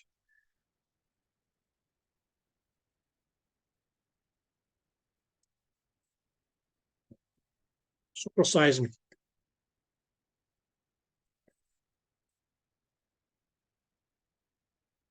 Have you guys seen that one? Did you say Supersize Me? Yes. The McDonald's documentary? Yes. Yeah.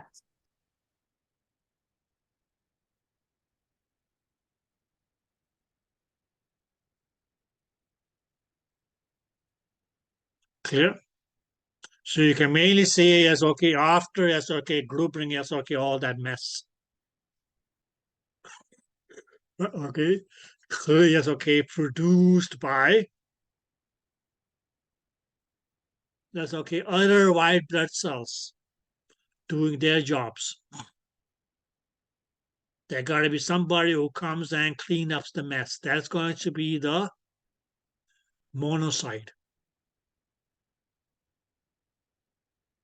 Did that make sense? Okay, but how is it that the mainly are going to just okay clean up the mess? Mainly that's okay, just like a vacuum.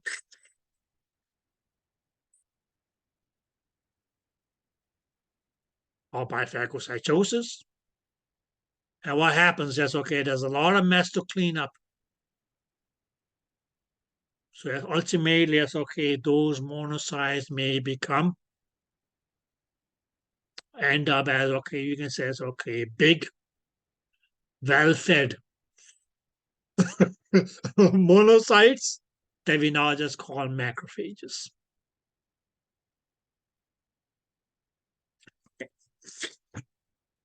And one of the things that, okay, yes, may lead to, yes, okay, what we called arteriosclerosis.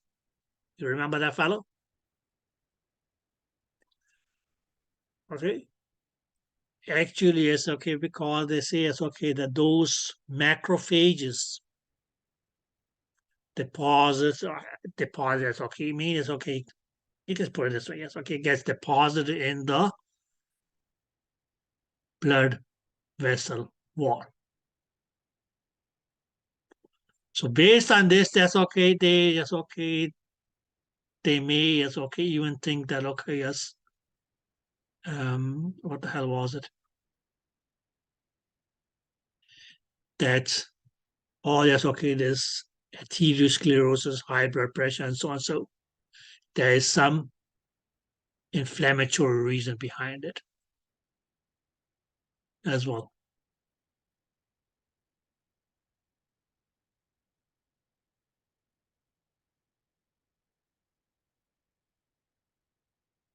Yeah. Okay. But the simplest way of, okay, as thinking of, or as, okay, explain as, okay, what the monocytes do is they come and clean up the mess by phagocytosis, eat and become, yes, okay, macrophages, which are well fed by blood cells.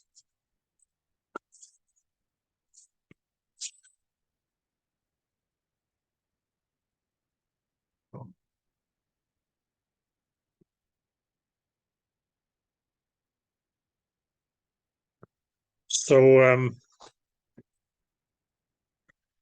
you can put it this way, because most of this here is, yes, okay, war zone related, right? Fight between, yes, okay, anything that wants to harm your body and your body's defense mechanism, right?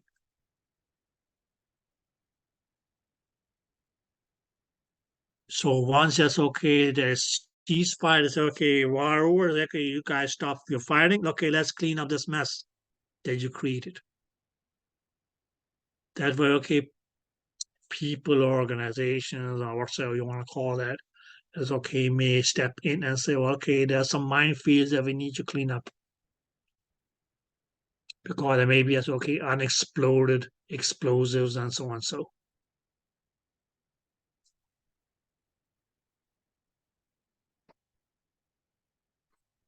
now, have any of you ever been in a war zone? Hopefully not. Okay, good. Um,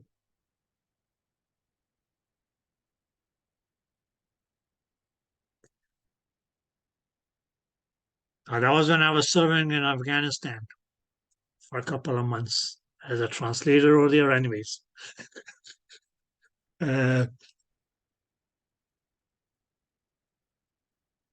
So right next to pretty much, okay, the area where, okay, as we had our tents, and so there was this big fenced in area that, okay, hasn't been checked for mines yet. So they didn't know whether there were mines in that area or not. Now, two things that, okay, has happened. One day I'm sitting in my tent, maybe because my shift used to be as, okay, a night shift from 12 midnight to 8 o'clock in the morning. So after breakfast, me, I will just come and, okay, maybe it's okay, just take a little rest for a little bit, and okay, it's okay, just stay in my tent. And I'm lying there, it's okay, on my bunk bed. Wait, okay, and just so you know, it's okay, we had approximately, it's okay, 250 to 300 pounds.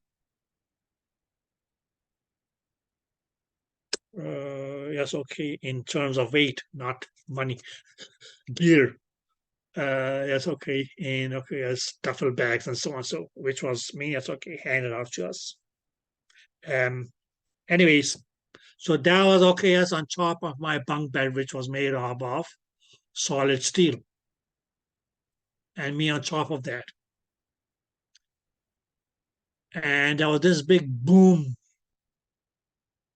right next to us. And okay, you can say, maybe the pressure of that boom was great enough to actually cause me with my bunk bed and with, okay, yes, the 300 pounds worth of gear. On top of that, yes, okay, slide down, yes, okay, the aisle or hallway or what you want to call it of the tent. And I still had been in motion till today's day. And I, bam, yes, okay, my bunk bed not collided or yes, okay, got into an accident with another bunk bed standing there. Anyways, well, okay, I go, what the was this? Because usually it's okay if they were suspecting that okay, it's an attack or something or incoming, they will announce it on all the speakers, so you actually could go into hiding. I said, okay, this fellow here is okay. He was close, and okay, nobody. We didn't hear anything over the yes, okay speakers. So I just walked out, and that field right next to us. That's okay. There was a big smoke. Sorry, cloud of smoke, and we go like, "What the happened?" Everybody standing there. Okay, nobody knew what happened actually. So I said, okay, maybe it's okay, just a curious bird or something had come and okay, say, okay, this looks like food. And tuck, tuck, tuck, or whatsoever. And actually, it's okay, my head figured, yes, okay, a minor explosive.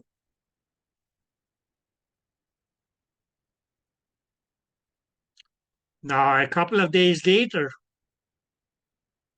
I mean, it's okay, walking from my tent to, it's okay, what do you call the dining? They call it a chow.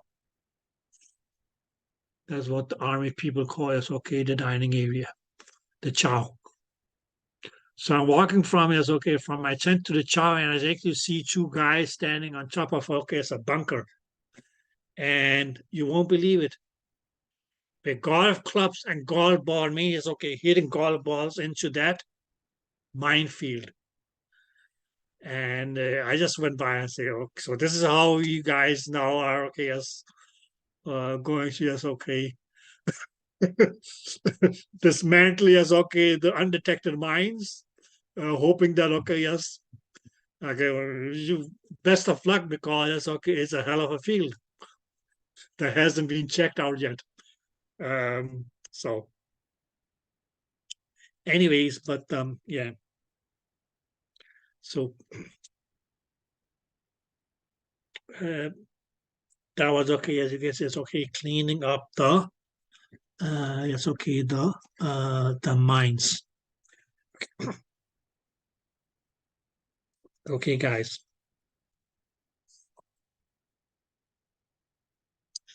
Now we can talk of our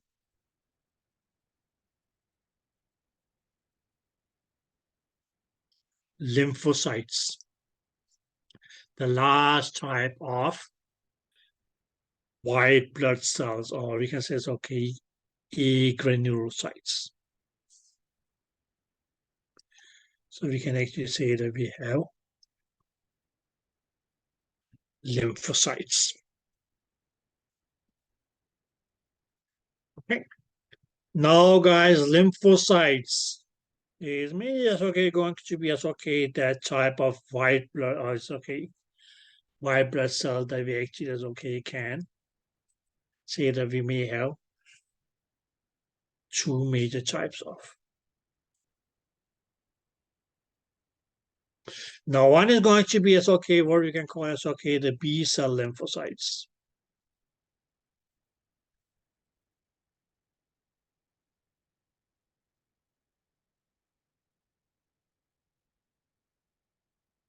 Is that clear?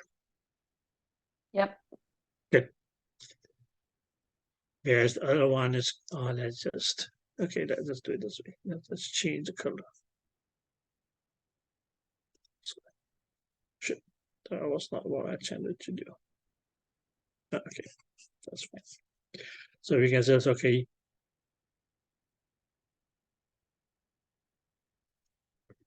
one type is going to be as okay the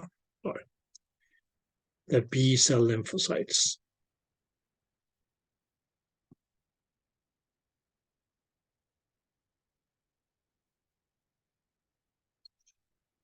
And yes, okay, the other type is going to be as okay what we call the T cell lymphocytes.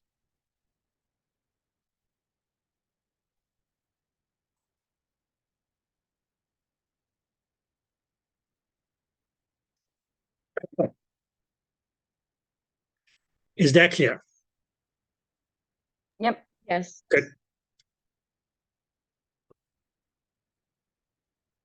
Now, guys, the B cell lymphocyte, the reason that we call them B cell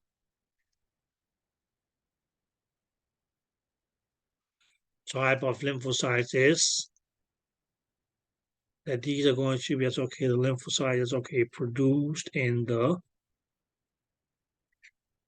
bone marrow. So from bone marrow, or we can say it's okay, due to the B in the bone marrow, that's why we call them B cell lymphocytes.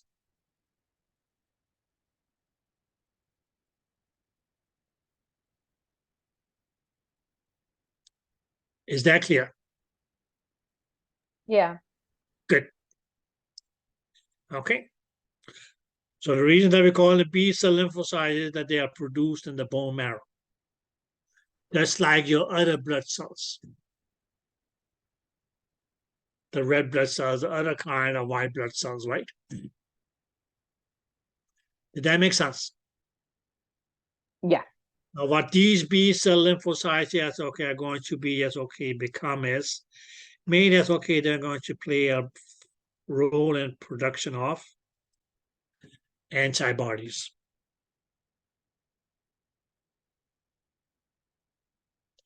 Now, do you guys remember where these antibodies would be? Where did we find antibodies?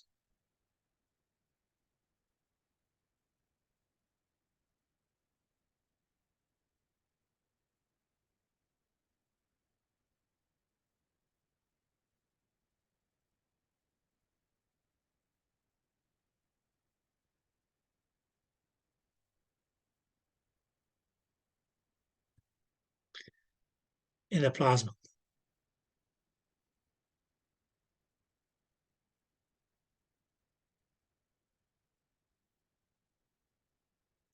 Is that clear? So if the B cells produce antibodies, do they also have to do with the production of plasma? No, Okay. because where is it that we're going to find these antibodies? In the plasma. In the plasma. Okay. Clear? Okay. Some of these antibodies, yes, okay, may also become, yes, okay, what we call memory cells. Now, what are going to be memory cells is in the name.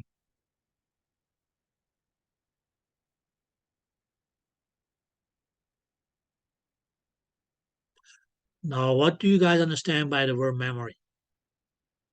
Aren't the memory cells the ones that recognize like foreign substances or substances that come into the body and know that if they're bad or good? Okay, but how?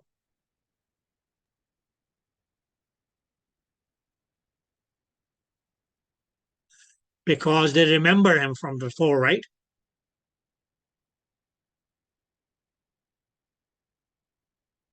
Did that make sense? Yeah. Okay, so if you see somebody and you're able to remember him or her, that's because of a memory, right? Now you may know as okay, that person is good or bad traits or whatsoever. or whatever. Or you just remember him. Okay, oh, I remember you from back then. It's okay. High school, kindergarten. Oh, it's okay, whatever. Clear? Okay. But here you will say, well, okay, yes, what's going to be the benefit of, okay, having these memory cells? That may, yes, okay, that they may remember, okay, this dude, when he shows up, this is going to be a kind of trouble that we may be. Yes, okay, that we'll be expecting to happen.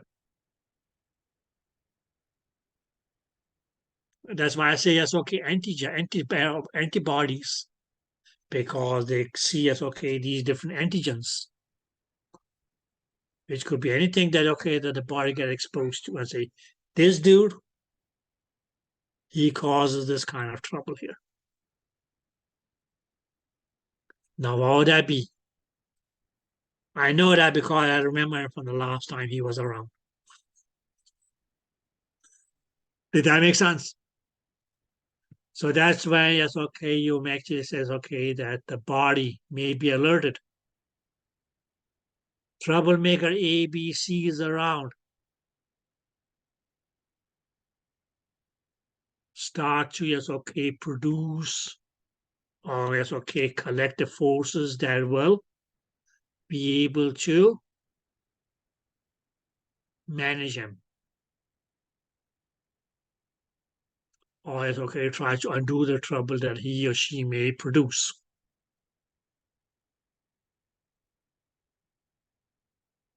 But if your immune system is, okay, having, yes, okay, Alzheimer's or memory loss or amnesia,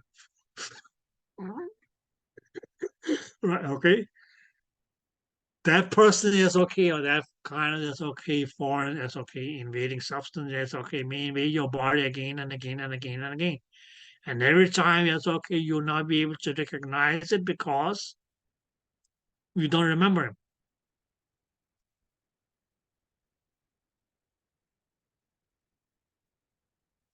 Did that make sense? Yep. Good.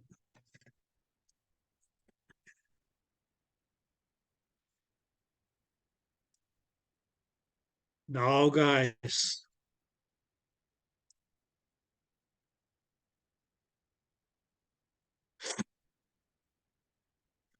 the T cell lymphocytes.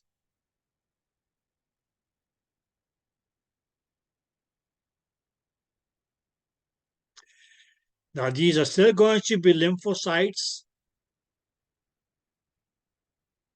Clear? But the question is, why are they called T cell lymphocytes? And that's mainly because, okay, they are produced in an organ called, oh, sorry, let me just write that a little bit more clear.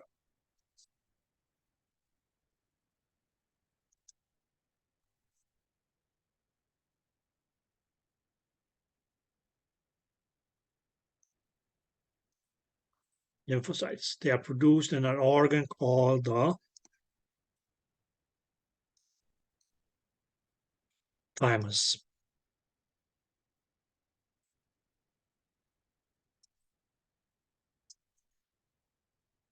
Is that clear? And that's where it's okay, the T comes from the thymus.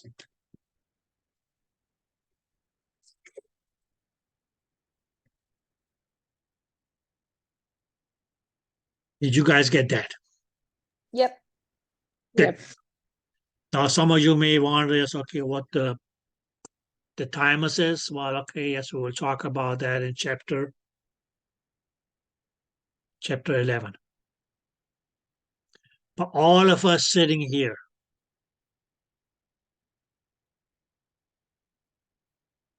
our thymus is reduced to a fibrous strand. So it's mainly as okay, only a gland, or sorry, an organ that's part of our okay immune lymphatic system in our daily life. As we go older, are going to as okay, our genes, what it starts to do is to start to degenerate. So what is left of it now is mainly as okay, just a strap of fibrous tissue.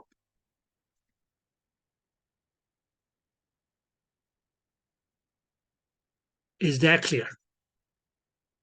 So you can mainly say, okay, whatever T cell lymphocytes we produced is produced in our early years of life.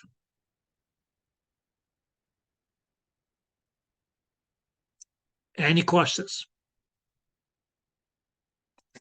Good.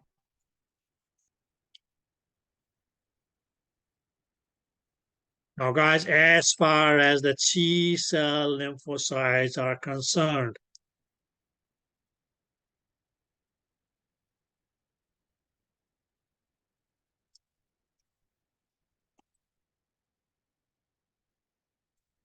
there's going to be two types of T cell lymphocytes. There's going to be as okay, what we can call as okay the helper T cell lymphocytes.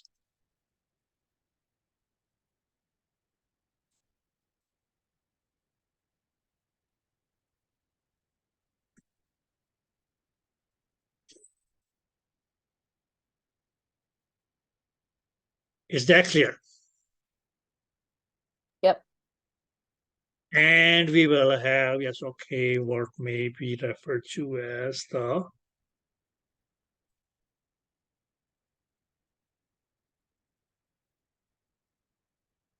suppressor T cell lymphocytes. So two types of, yes, okay, T cell lymphocytes is going to be, yes, okay, the helper T cell lymphocytes and the suppressor T cell lymphocytes.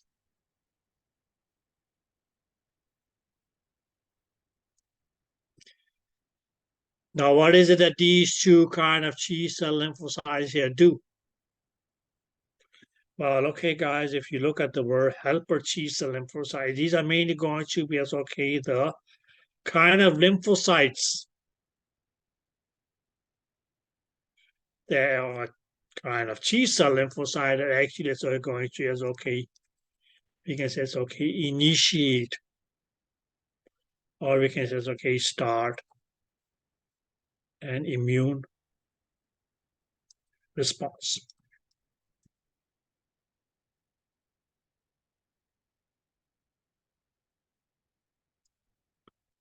Did that make sense? Yep. Okay. Whereas, okay, now if you look at the word suppressor T cell lymphocyte, what is that going to mean? That's mainly going to be as okay, the kind of lymphocytes or T cell lymphocytes that actually is okay is going to is okay, we can say it's okay, suppress, or we can actually say okay, reduce or stop an immune response.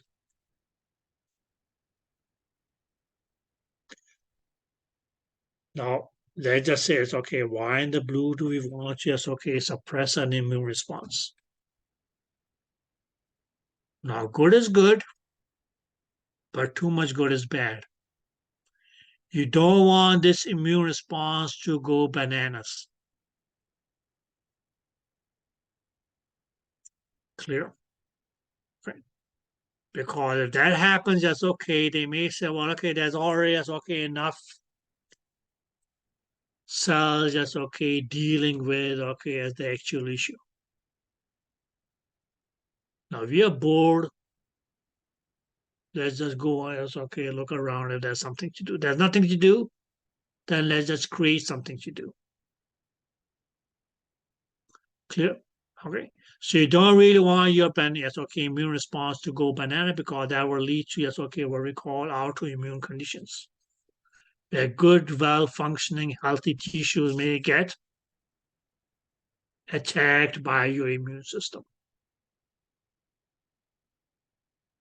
So maybe you can say one way to prevent that is suppress or stop, or you can say cool down or calm down an immune response. Now, who are going to be the people who will go out there and say, okay, good, we appreciate you showing up, trying to help, but your help is not needed now, so go back. Go back to where you came from.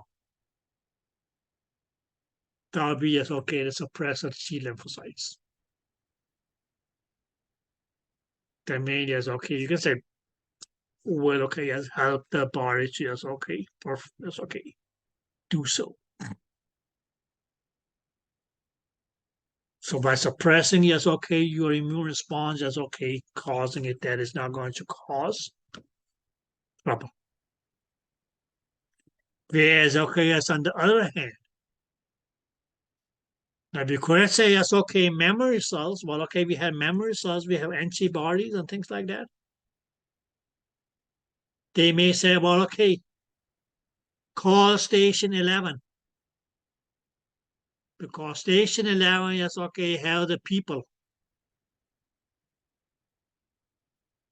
who will be able to take up the fight with this substance here that has invaded the body.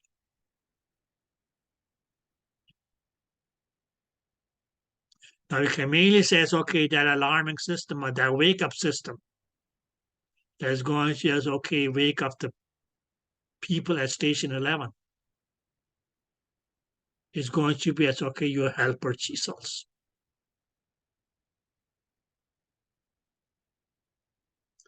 Did that make sense?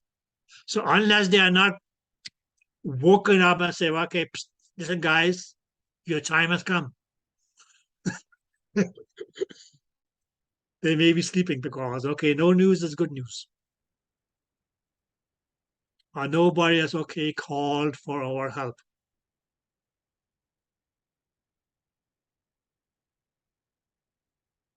And you can say the body may be left defenseless then. If that's the case.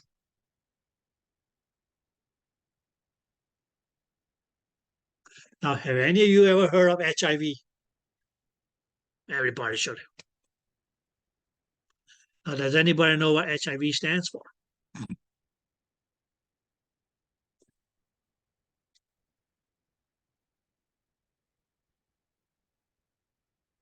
HIV.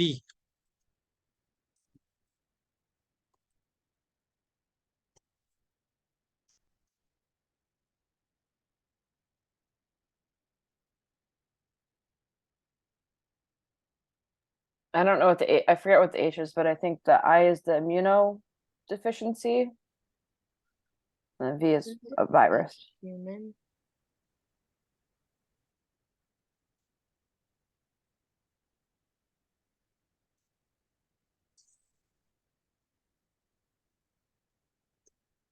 And the H, my dear, was human.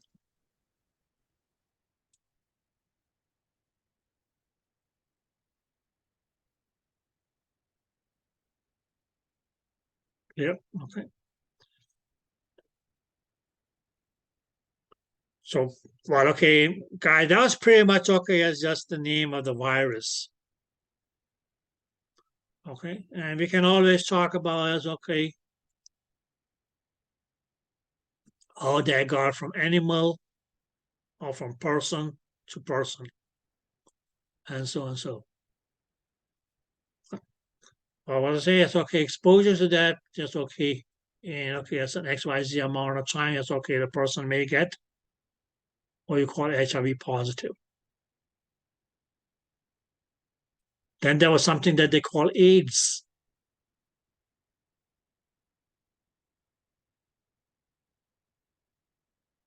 Now, some of you may say, yes, AIDS, that means help. AIDS just means more help. No, ACE is an abbreviation again. Okay, acquired immunodeficiency syndrome. Yeah, but what actually is okay causes a person who is okay might have been HIV positive for XYZ amount of years or time to become what they call a patient of AIDS. Was mainly as okay, you can say it's okay, the count of your white blood cells. Or you can say it's okay, a low number of your T cell helper lymphocytes.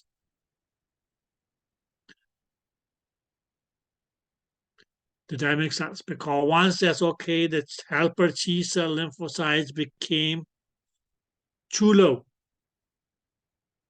That count became too low in the blood on the person.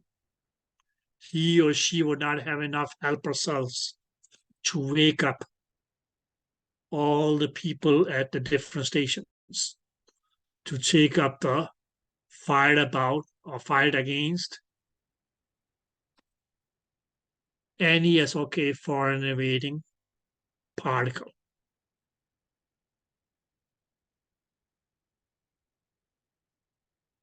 Why? Because okay, the immunity system is mainly okay, so deficient.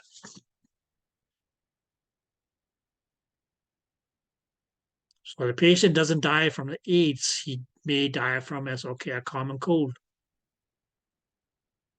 a UTI or something like that. Who knows? Because okay, his immune system is now so crushed that he is not able to okay, initiate the immune response. Why?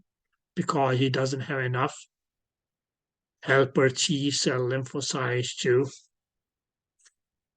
start the firefighter trucks at Station 11.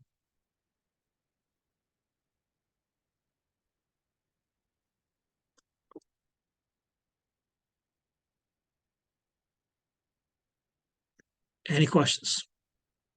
But as mainly as okay, just a count on the T cell okay, helper T cell lymphocyte that distinguished whether you were just HIV positive are now classified as a full-fledged case of AIDS.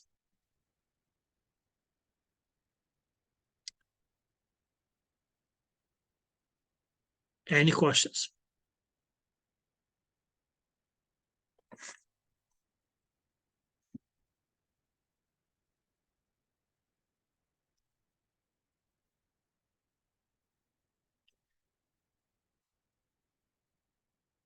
Okay, guys, so just one little point here because,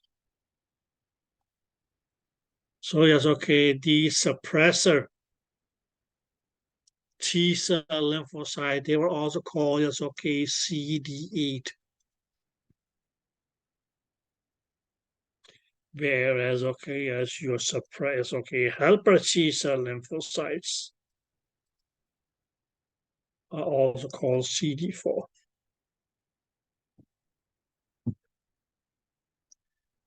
But what was it? They were both types of T cell lymphocytes, which together is okay with B cell lymphocytes will make up the lymphocytic population.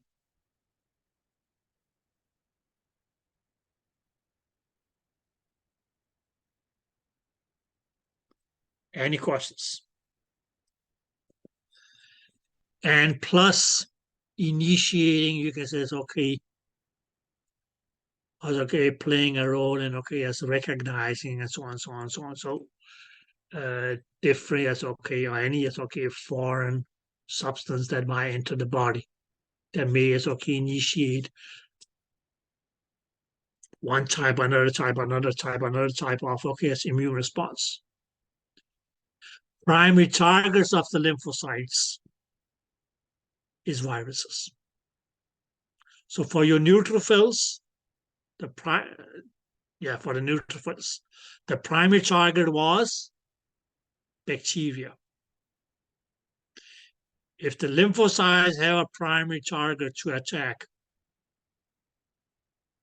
a foreign invader, it's mainly going to be the viruses.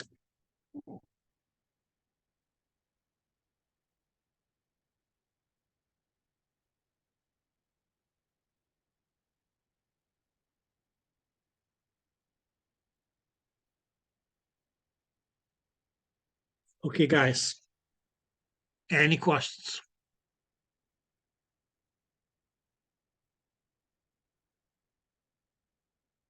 Good. Now take your lunch break and I will see you guys back at, should we say, 12:50? Is that fair enough? Yeah. Okay. Have fun then.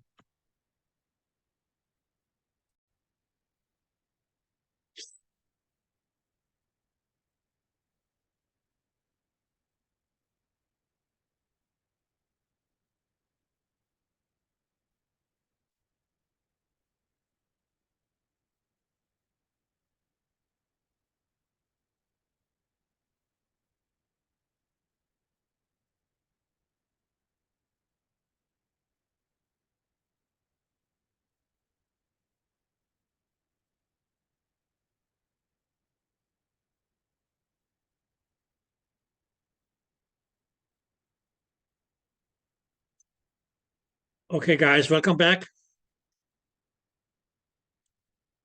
And before we continue, any questions? No.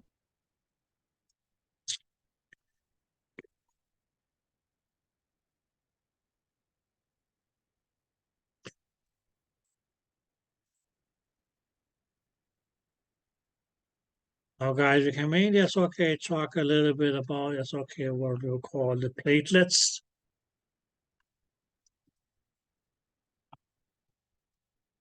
Also known as the thrombocytes.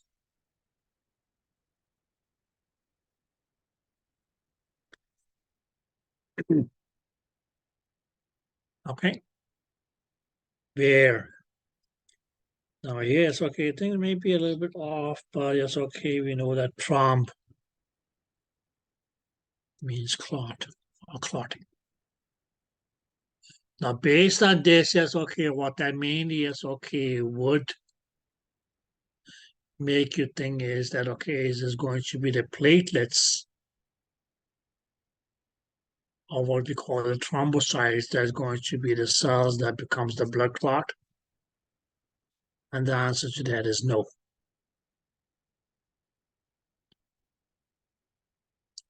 Okay. Okay. Okay. So we'll talk about that in just a little bit.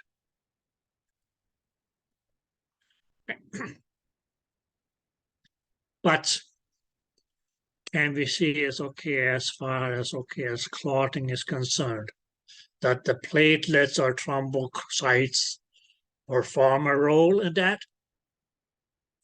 Then it's okay, our answer for that will be yes.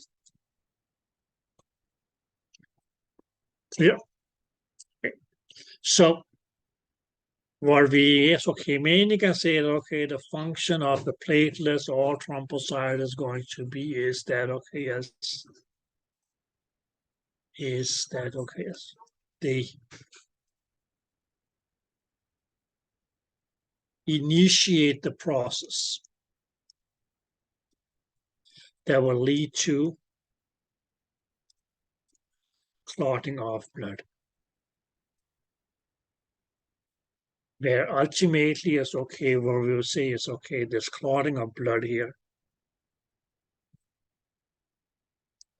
is what we also refer to as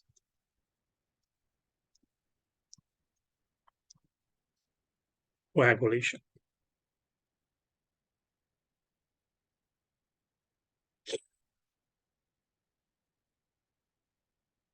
Is that clear?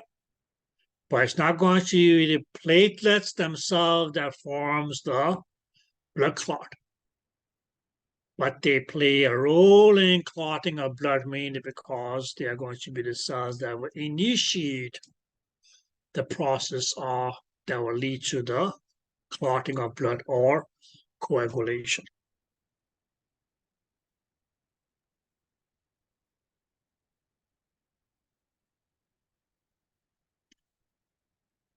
Did you guys get that? Yeah. Yep. Good. Yeah. Now, guys, let's talk about this whole process. And we actually, we'll call that hemostasis.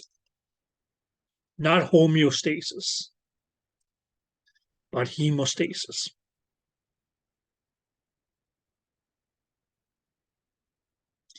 Okay, yeah, we can say the word hemo here is means going to be blood. Now cis means indicate that it's going to be a process. Okay, but a process mainly is where we'll say that yes, a severe or damaged blood vessel through which bleeding is happening.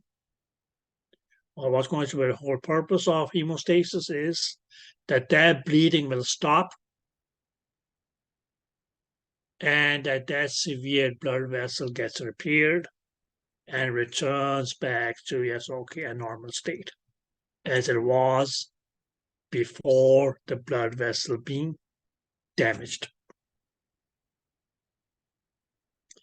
That whole thing is what we will actually refer to as hemostasis. Where as some of the job is going to be performed by the platelets or the initiation of hemostasis is going to be performed by the platelets.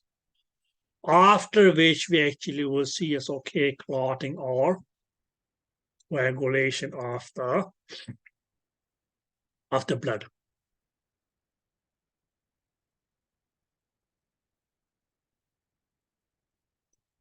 Yeah. Did you guys get that? Yep. Yeah. Good. So let us just do it this way, guys. So let us talk, or we can call this hemostasis. And what we mean is just said that we want to achieve by hemostasis is because it's stop bleeding from a severed blood vessel. That's going to be the primary goal of hemostasis. Okay, not homeostasis. Please just make sure that you know the difference between hemostasis and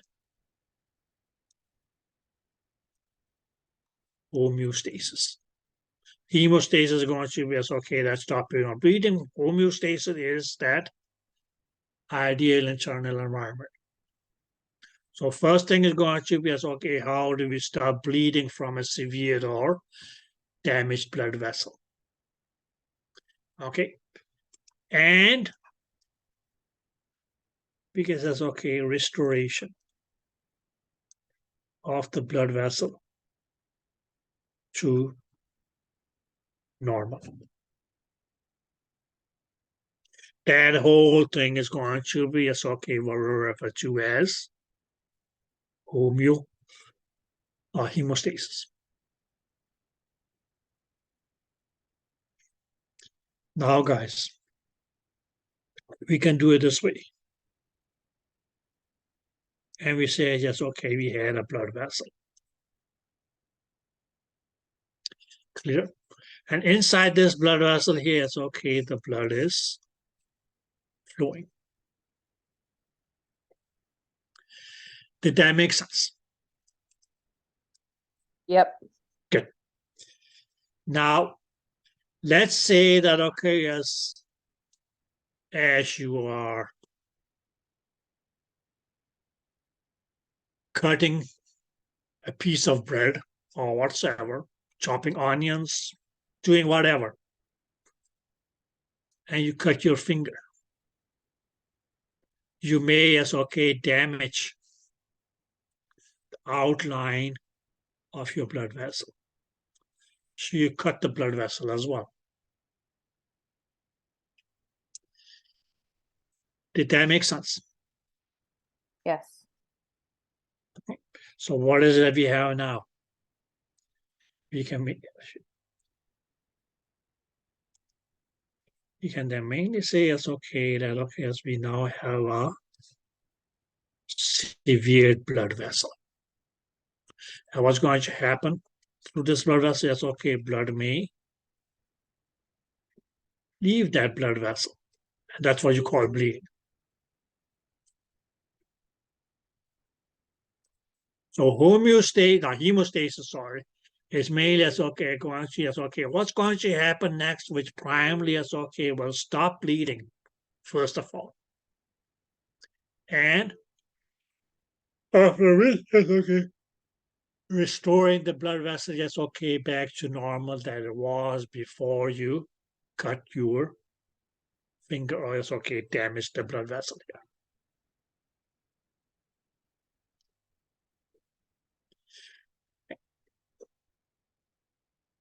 So the first thing that will happen as a result of is okay, a damaged blood vessel is going to be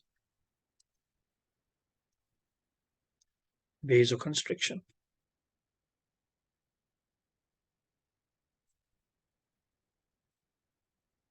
Okay. But remaining can say is okay that the word vaso is just okay pertaining to the blood vessel. So what actually may happen as a result of okay, yes, vasoconstriction is that okay, the vessel walls constrict.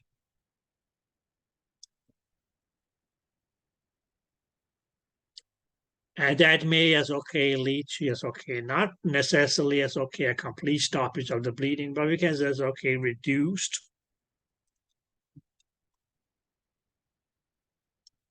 bleeding. In many instances, okay, because okay, we can say okay, even the blood vessels okay may restrict here. So it's okay, reduce the blood flow to this area here. Let's do it that way.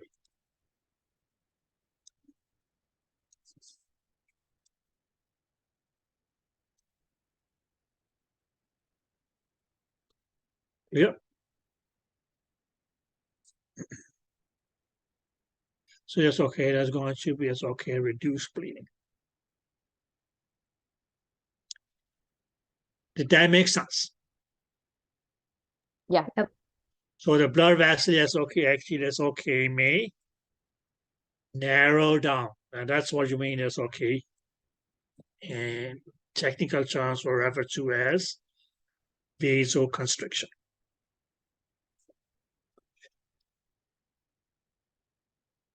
Followed by, yes, okay, the second step, which we mainly as okay will say is going to be as okay, or requires okay, a platelet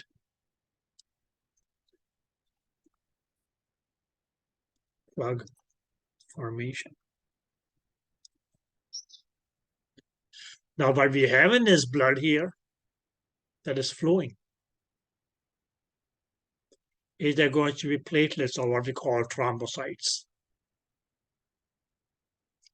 And pretty much, okay, due to, you can say, it's okay, chemical signals produced by this severe blood vessel here. It's also going to be as okay, due to as okay, chemical signals produced by this severe blood vessel here, that this blood vessel here is okay, primarily as okay, may constrict, which we call as okay, vasoconstriction. But we can mainly say that okay, yes, whatever chemicals as okay, maybe as okay, released by this severe blood vessel here, actually as okay, will attract the platelets, which were yes, okay, your thrombocytes. And those thrombocytes or platelets actually is okay will get sticking to the severe blood vessel area here. And actually it's okay form a plug.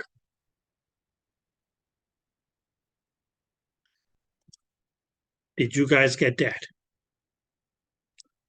Yep. Yep. Okay. Yes. So it's going to be as okay that the platelets, they stick to the severe area and form a plug. Okay. So we can say it's okay that the platelets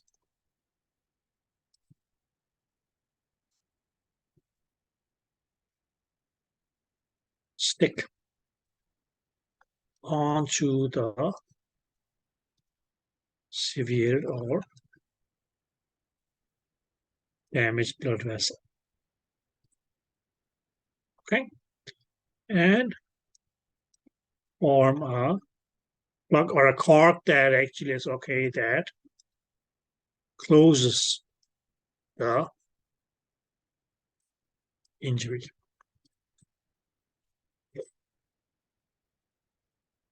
Did you guys get that?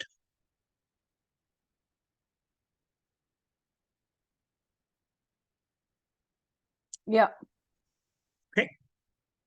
So guys, this platelet plug formation, we can say it's okay. It is actually it's okay due to it's okay this platelet plug formation here that okay yes. We now say that okay yes, the platelets are not going to be the actual cells that forms the blood clot because your blood clot is not formed yet. Okay, okay, but it's going to be as okay mainly as okay the step that initiates what eventually is okay will become clotting or coagulation. Now, guys, we can also say it this way here is that so as far as okay hemostasis is concerned, yes, okay, most of it is already secured, you can say, because the bleeding most likely is okay will stop as a result of okay yes vasoconstriction and or yes okay the platelet plug formation. The bleeding will stop.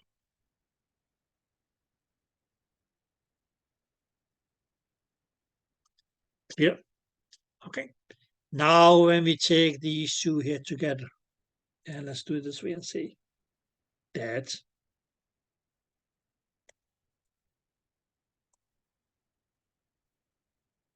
the vasoconstriction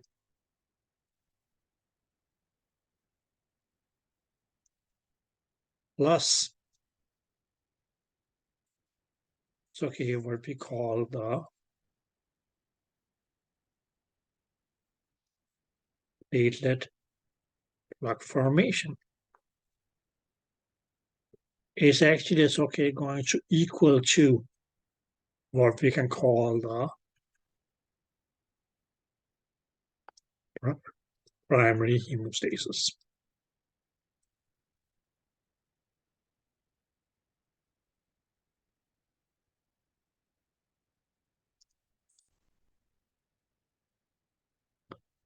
Did you guys get that? Does that say primary? Yes.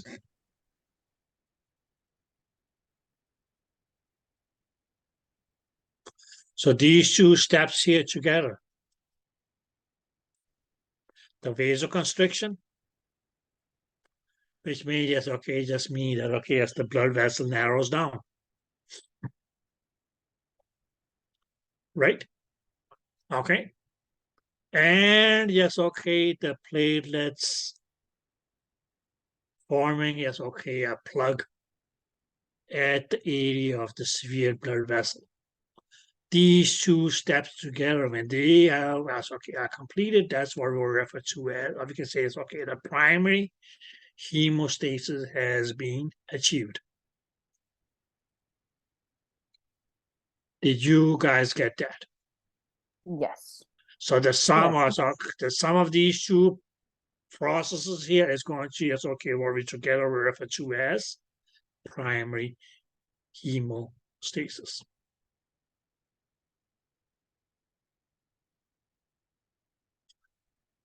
Okay, girls? Yep. Good. Now we can go and say as okay, so what's going to be as okay our third step of hemostasis? Now we can mainly say that okay, so far what was it that we had?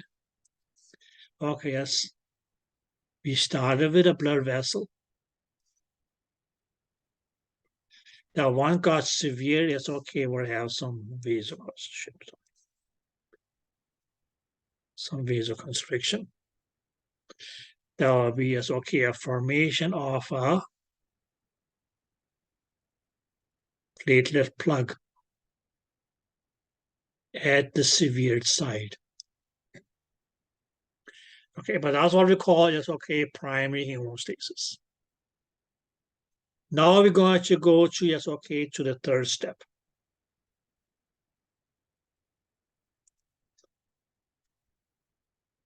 Of hemostasis. And that's what we actually as okay now we just say as okay will be as okay coagulation of blood.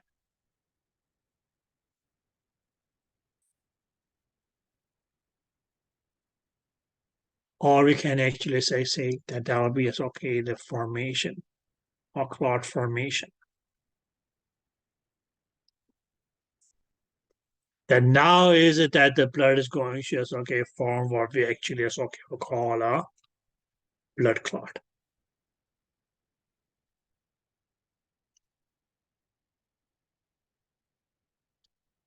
Is that clear? Yes. Right, okay.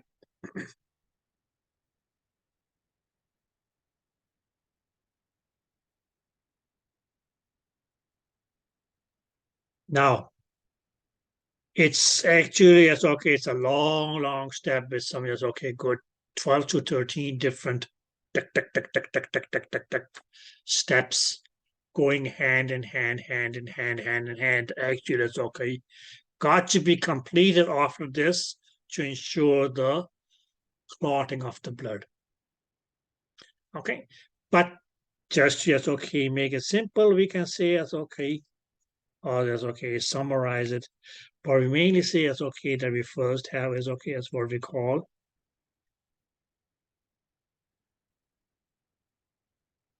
prothrombin. And if you look at the word prothrombin, it actually is okay, is going to mean something before.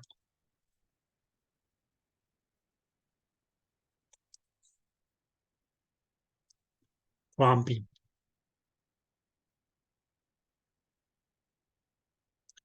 Clear? Or something that exists before the actual substance, which will be thrombin. Okay, which actually is okay, will become thrombin once yes, okay, this prothrombin here yes, okay, is, you can say yes, okay.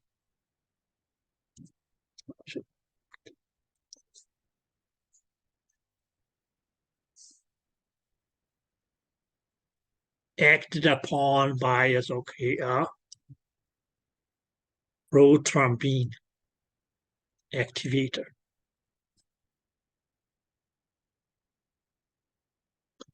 Which means is okay, is going to be calcium. So here is okay, the proactin from beta activator, sorry, actually is okay, is going to act upon prothrombin and convert it into an active form, which will be thrombin. Where if you just look at the word thromb, THROMB, is clot. In mainly as okay, just indicate that this is a protein. So it's prothrombin, but it will not become thrombin until it is activated. Did that make sense? Yes. Good. Different steps. We're not going to just, okay, go into all the details of these. But the final step, and that's just, okay, where I briefly, yes, okay, mentioned the other day was that, okay, our final step in, okay, as coagulation is going to be that, okay, as we had a substance that we call fibrinogen.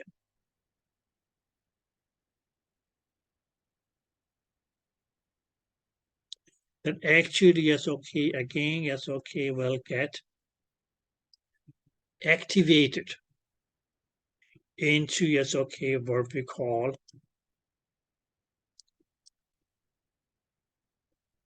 fibrin.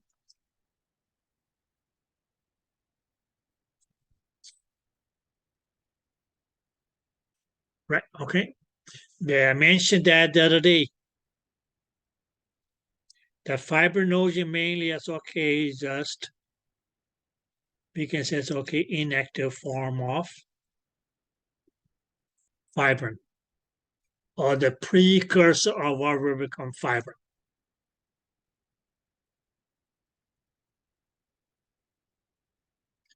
Clear? So once fibrinogen becomes activated, or we can say, okay, gets converted into, yes, okay, what we call fibrin. Now this fibrin here is, okay, if you look at the word fibrin, well, okay, fiber is mainly, is, okay, just for fiber. I'll tell you, some it's fiber. And in just indicated, okay, this is a protein, just like prothrombin was, just like thrombin was, just like fibrinogen still was. Protein, just the only difference was that it was not active yet. Just like prothrombin was still a protein, but it was not active yet. Clear? Did that make sense? Yes. So what is it this fibrin is going to do? Well, okay, yes, once it is activated, let's say that it's get activated, and it actually is, okay, now, actually it's, okay, forms a meshwork here. Okay, so this structure here is, okay, that's actually going to be, it's, okay, the meshwork or network, if you want to put it that way, of the fibrin. But what caused it was mainly as, okay, this whole process here to be carried out. That we actually as, okay, will say as, okay, that's going to be as, okay, how the blood is clotting or coagulating.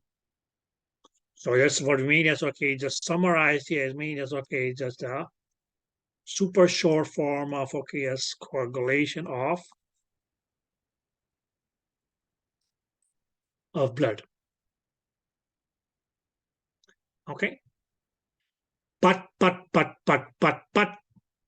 we can say it's, okay, that there's going to be no clotting of blood, no coagulation of the blood, or no clot formation until and unless fibrinogen is converted into fibrin. Because once fibrinogen is converted into fibrin, or once you can say once we got fibrin,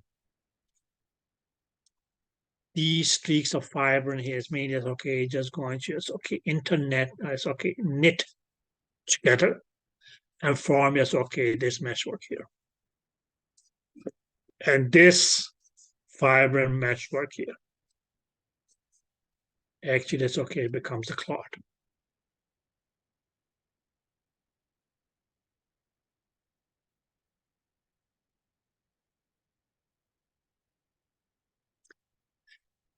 Did you guys get that?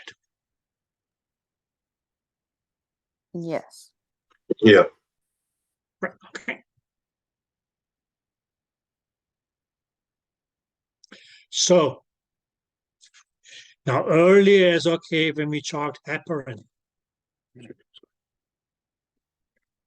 Earlier when we talked heparin, and somebody asked me, so is heparin a blood thinner? Yes. It comes in that big group of drugs called blood thinners. But it was just one type of them, right? Okay, where we actually can say as, okay, now what kind of blood thinner is it going to be? Now we say as, okay, it was an anticoagulant. Did that make sense? So where is it that an anticoagulant is going to work? It's going to only work and against, yes, okay, the process of coagulation. Which means says, okay, was the formation of that blood clot. Did you guys get that? Now, if you don't have it in your house, next time you go to the pharmacy or to the medicine aisle, just look at the baby aspirins.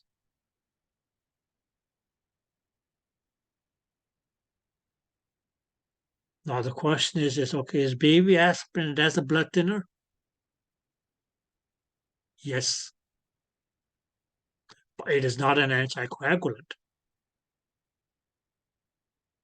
That's going to be falling onto the category as okay, known as antiplatelet. So when we say antiplatelet, what would that mean? That they actually is okay, prevent the platelet plug from forming, right?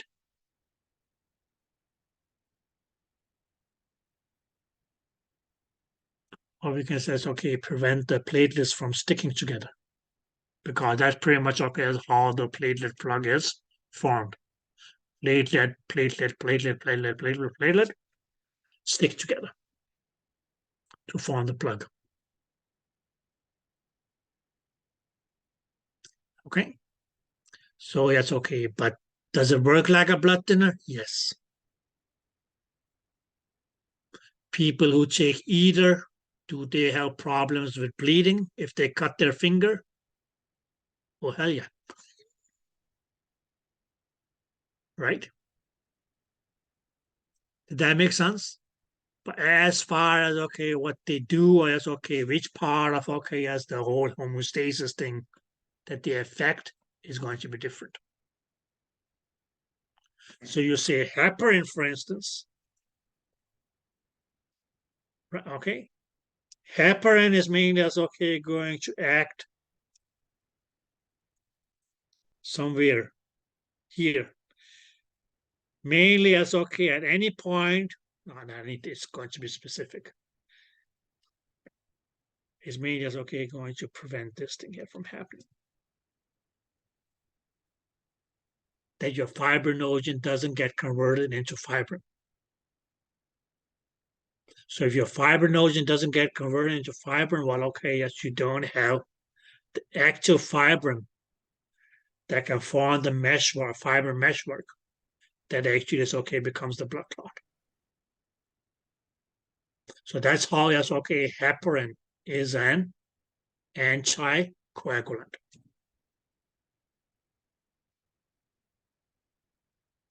Did you guys get that? Yeah. Okay, so what do we have? Now this third step, oh yes, okay, coagulation of blood, or clot formation.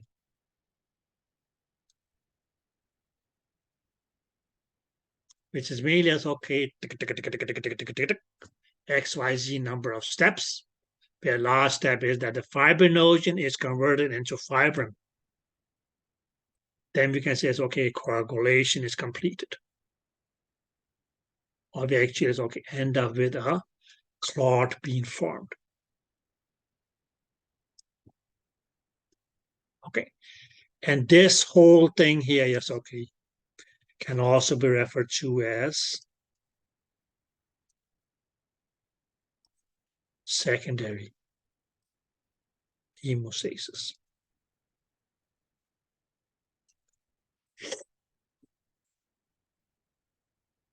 Did you guys get that? Yeah. Anybody who is in doubt? No, but just to clarify, so that third step would be considered secondary? Yes, my dear. Thank you. Because the vasoconstriction and the platelet formation together was considered primary, right? Hemostasis, right? Right there? Yes. Good. Where we can say is, okay, now this is the following step. Where we mean is, okay, here is, okay, the actual clot formation. Or what we actually is, okay, called coagulation of blood. Okay, so that can also be referred to as the secondary hemostasis. Got it. Clear? Okay, so what is it that we have now after all this? We had this blood vessel here. Okay, yes, it was severed. Okay, we had the vasoconstriction. Okay, now sooner or later, okay, the vasoconstriction is going to just okay. But this is just okay, your platelet plug formation, your platelet plug. Clear? But we actually just okay, what I had here is going to, we can say, okay, the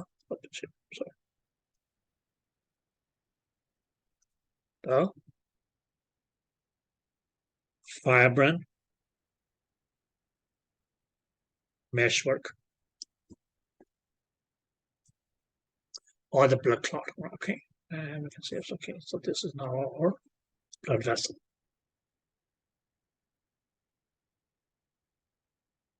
Now, what actually is okay will happen is, well, okay, once this is just okay done, you can say it's okay. Now the blood vessel is okay. Actually, will have time to start to heal itself. So sooner or later, it's okay. It will start from here and here. So it's okay. Down here is okay. The blood vessel will start to heal. Now, I may ask a dumb question.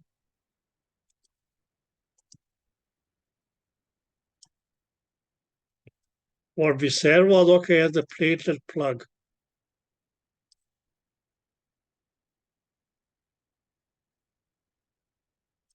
What is that going to be? Is that a scab? Yep. Is that going to be a scab? Hallelujah. Exactly. That's going to be a scab. And you can mainly say, okay, sooner or later, yes, okay, once the blood vessel has healed, what will happen? This scab here is okay, falls off, right? Did that make sense? Yes. Yes. Okay. So what are you left with now? Well, okay, as you can see, we have a blood vessel. Well, the scab is gone, but we still have, okay, as this clot, which is actually is okay now just a mass of fibrous tissue, right? Okay. Or what we just can call as okay, scar tissue.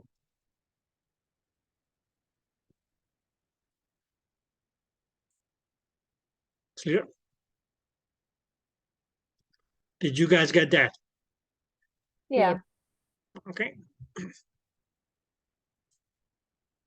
Now, what is it that this scar tissue was made up of? Fibrin or fibrous tissue. So guys, that's okay, our fourth and last step of hemostasis. Sorry, guys. Hemostasis is going to be as okay, what we will call, oh shit, sorry.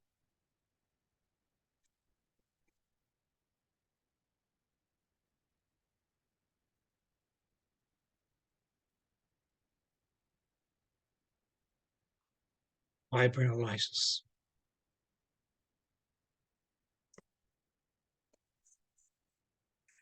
Because we had a blood vessel.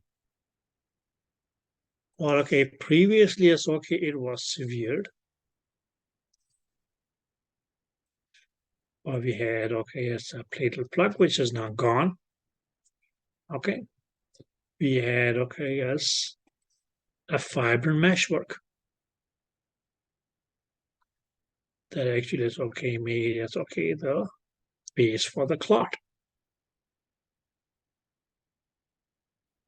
But when I said it back then that, okay, yes, stop bleeding, okay, that's long been, that's okay, achieved. But then it's okay, restoration of the blood vessel back to normal of what it was before the trauma.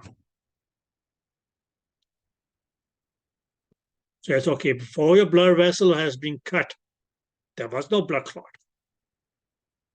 So fibrinolysis means it's okay, just going to, we can say it's okay, the process by which this fibrin clot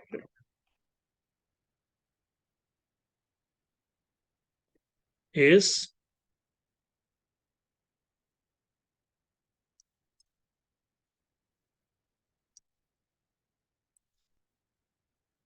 broken down.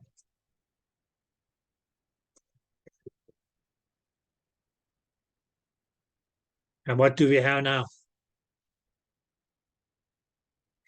We have the blood vessel, which is back to normal.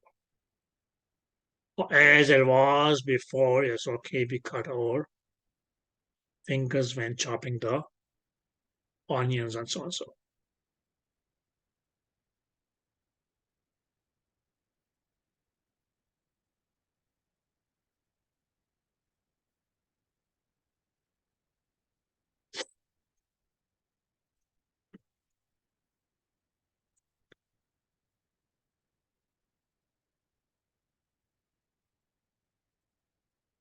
did you guys get that? Yeah. So these were the 4 steps of hemostasis, not homeostasis. Okay, hemostasis. So first you gotta damage the blood vessel, but okay. Okay. After which, vasoconstriction, narrowing down. Whenever you see the word constriction, that means okay with me that something gets narrowed down. Usually it's okay if something is constricted, that's okay. Okay. It's going to be like a passage or something like that. Clear? So it narrows down. Followed by the platelets sticking together, making a plug. That in many instances, okay, will stop the bleeding. So that's why it says, okay, these 2 steps here together, so it's not 4, that's okay, primary hemostasis, stopping of the bleeding. After which,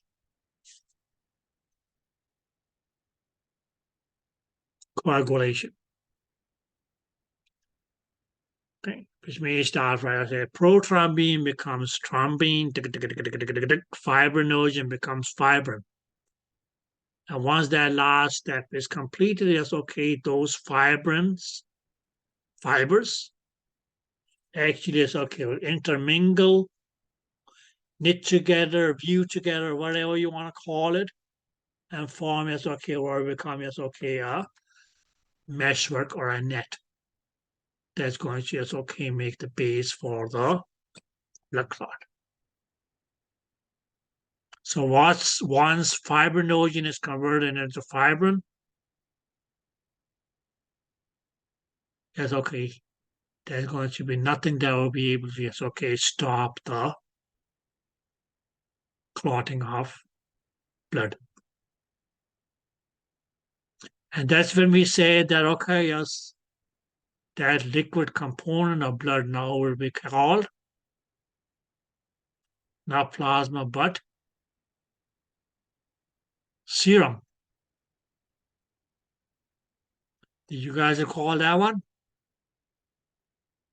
Clear? So the difference between plasma and serum was plasma was the liquid component of unclotted or uncoagulated blood, right? Because the blood has not coagulated or clotted yet. Did that make sense? And that's why plasma had fibrinogen. Because that fibrinogen was not converted into fibrin. Did that make sense? Now, once fibrinogen converts into fibrin, what's going to happen? Coagulation. Clear? So you remain and say that okay, then see that the fluid that you have from that blood is going to be as okay serum. It's still the liquid component of your blood, but now you call it serum. Okay, and serum is the liquid of clotted or coagulated blood, which will not have fibrinogen. Why? Because the fibrinogen was converted into fibrin to cause the clotting.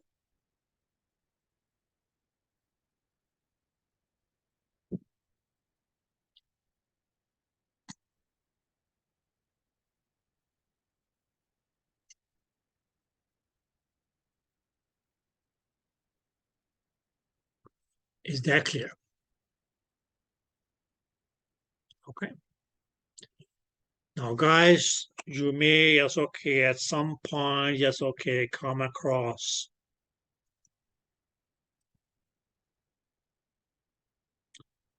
a term called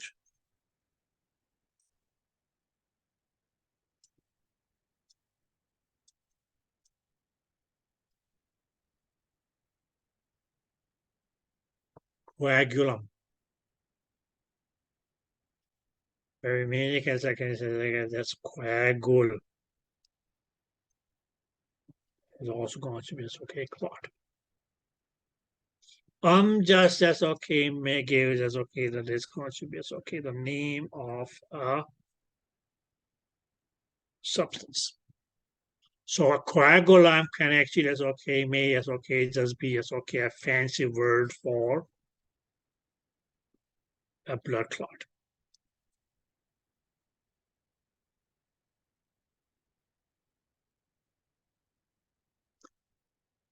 Is that clear? Yeah.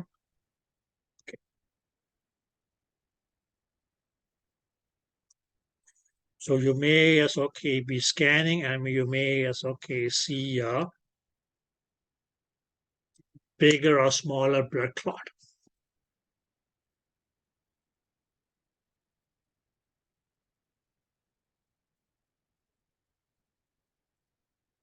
Now can you have a loose blood clot? Bigger or smaller? Yes. But it's only that it's traveling that it will be referred to as a embolus. Even it's okay, a loose but not moving blood clot can be called a coagulum.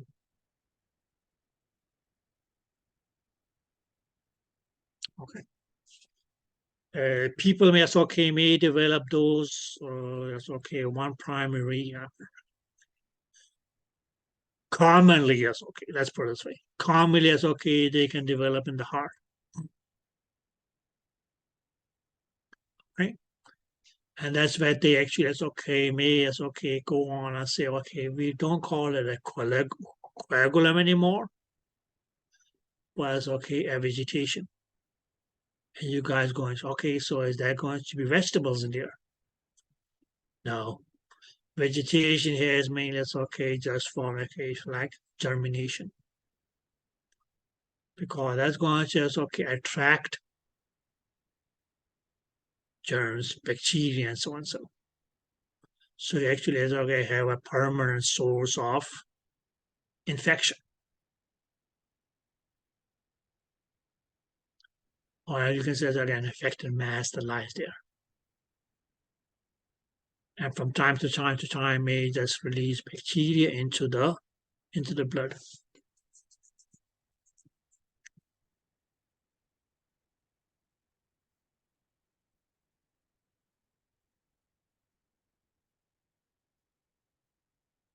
Any questions, guys?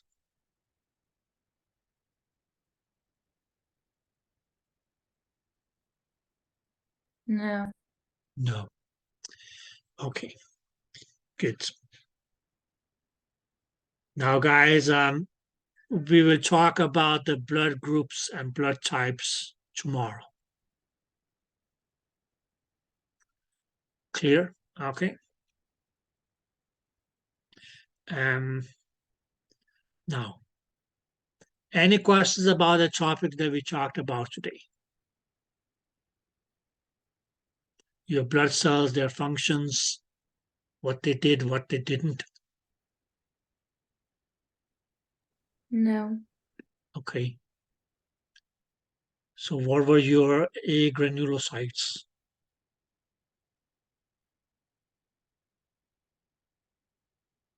Monocytes and lymphocytes.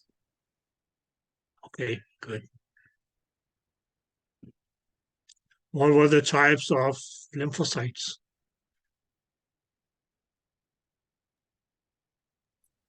T B cell and B cell, cell. Pardon me? B cell and T cell. B T-cell. cell lymphocytes and T cell lymphocytes, right? Okay, okay.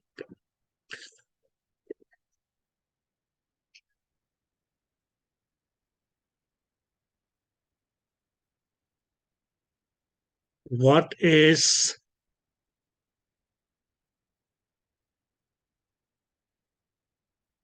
meant by the word normocytic?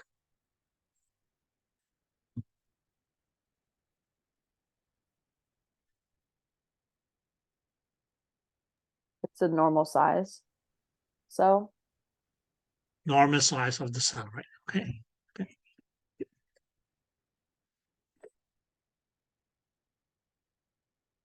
If I say aplastic anemia, what would somebody say? When you can't form new red blood cells. Exactly. Now, why will you get anemic?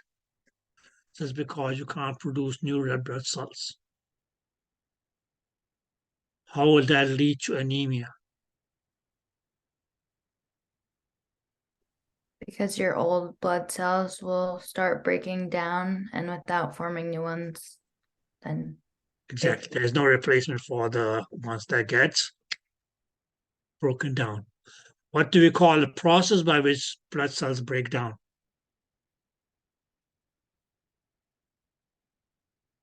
Hemolysis. Hemolysis, exactly. Very good. Okay. Yeah. Okay. So that will be hemolysis. Good. So if that is hemolysis, then what is hemodialysis?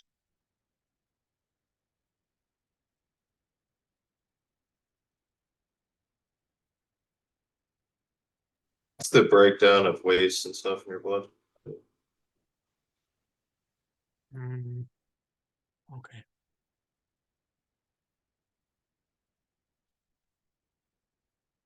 Now,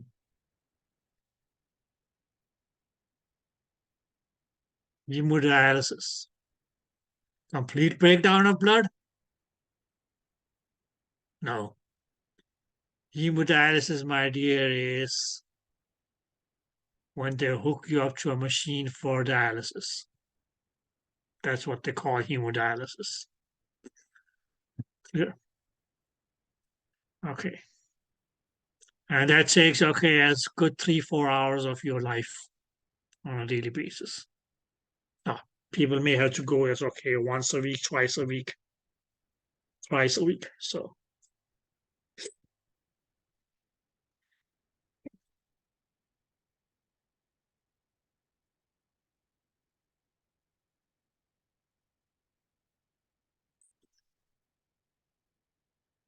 what did we Oh, let's put it this way. What is going to is okay trigger erythropoiesis?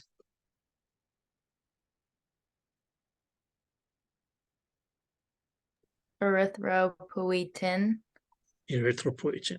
Okay. And where does the erythropoietin come from? Kidneys?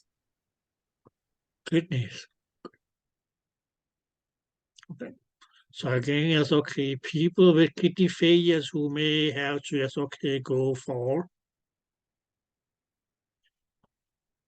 hemodialysis or whatsoever may, yes, okay, from time to time also need erythropoietin shots, because the kidneys not, when the kidneys fail, it's not just going to be, yes, okay, that they're not able to, yes, only not going to be able to produce the PP that you will, yes, okay, excrete. But it's okay, the kidneys fail, they fail to produce erythropoietin as well.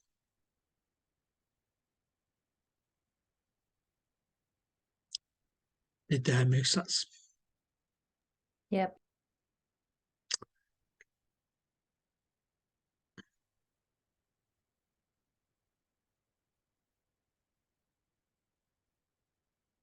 But again, it's okay. That's when, okay, yes, that's what some people, yes, okay, might have used as a, it's okay, it's okay.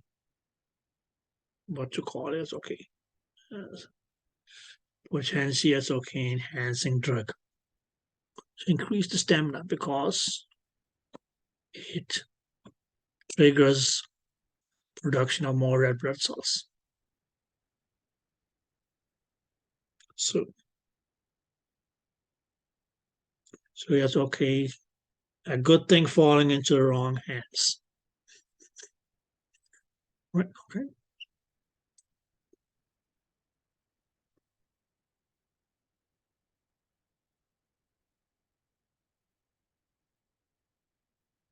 Dr. O'Brien, you sent me a long email. Do you mind if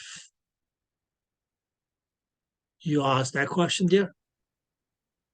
Yeah, I was just asking to go over the, hold on, let me just pull it up.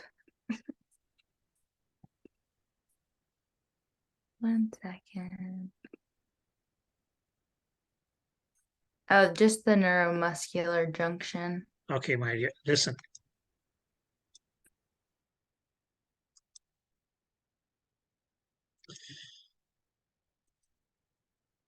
When we say neuro, there's no question about it.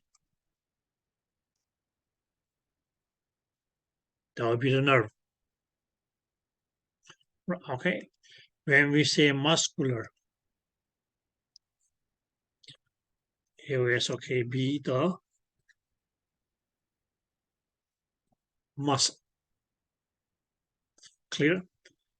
And we say it's okay. Here we just use the word junction, which is mean as okay, just the junction point between these two. Or you can mainly say as okay, it's going to be as okay, the point where is okay, the nerve actually is okay, transmit the nerve signals to the muscle, which will cause the muscle to contract. Is that clear? Yes. Okay. Now, what the main signal would be is as okay, a neurotransmitter. Which means that's okay, going to be as okay, a chemical substance that is okay, will be as okay, released from the nerve ending into this area is okay, between is okay, because the nerve and the muscle here, which actually is okay, can also be referred to as the synaptic cleft.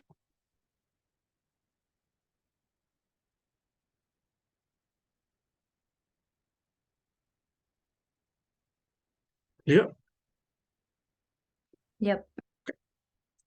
Now, What this neurotransmitter means is okay, now it's going to just okay act upon receptor sites. Specific for yes, okay, this neurotransmitter here. And then comes okay as what is that going to cause? Now in this case, yes, okay, this neurotransmitter as it acts, it means yes, okay, will tell the muscle to open certain channels so that okay, we can have yes, okay, that flow of electrolytes in and out.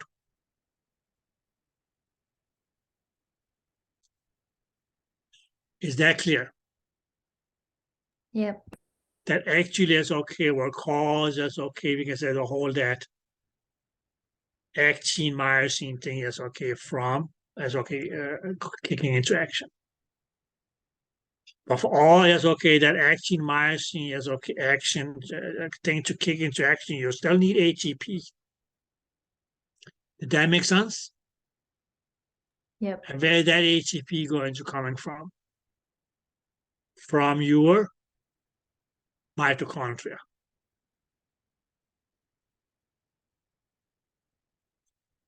Is that clear? Yes. Yep. Okay. So mainly, yes, okay. Even though you are at rest, your muscles are not completely relaxed. You may not be using your triceps now, let's put it this way, but they are not completely relaxed.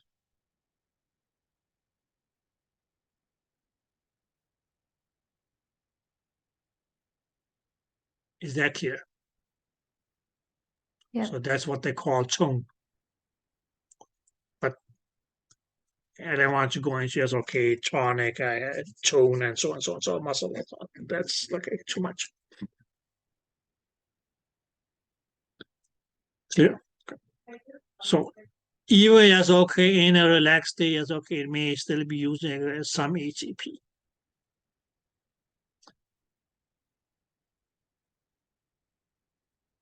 But as okay, it will get even more as okay once you as okay once that muscle as okay starts going into a contraction, which may as okay require okay the active myosin and all that sliding thing too. Okay, but where those signals come from? From nerves through what we call neurotransmitters.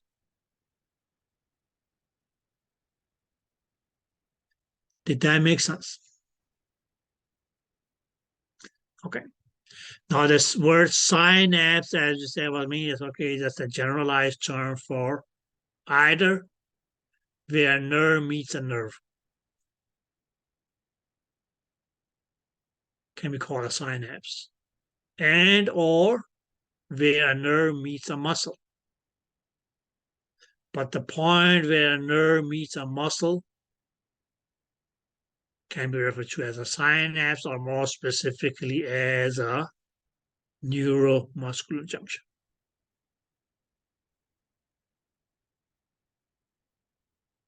Clear? Where you say, it's okay, we have one nerve that means okay, it's going to transmit a signal on to another nerve. The point where those two nerves will meet is just going to be, it's okay, just call it synapse. Clear? Yep. Then you can say, okay, the nerve that brings the signal to the synapse is going to be what you call a presynaptic nerve. And the nerve that takes the signal from that synapse onwards is going to be okay, the postsynaptic. But we can talk about that once we get to the nerves. Clear? Okay. So your neuromuscular junction is nothing is made as okay, just a specific synapse between the nerve and muscle.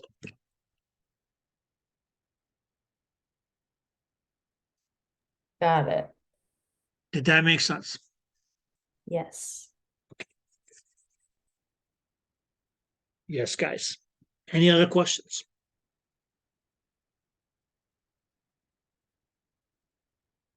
No.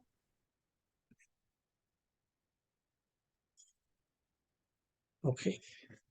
So tomorrow we talk about the blood groups, and we will start talking about the heart.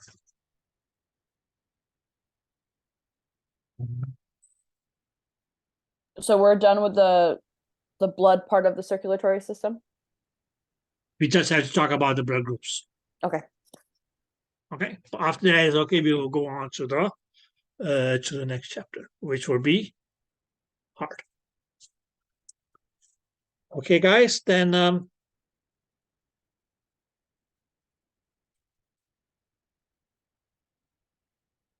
it's nice and sunny out there. So go and get some vitamin D and chill. Enjoy. Okay, guys. Have fun then. See you tomorrow. Bye. Okay. Bye-bye, guys.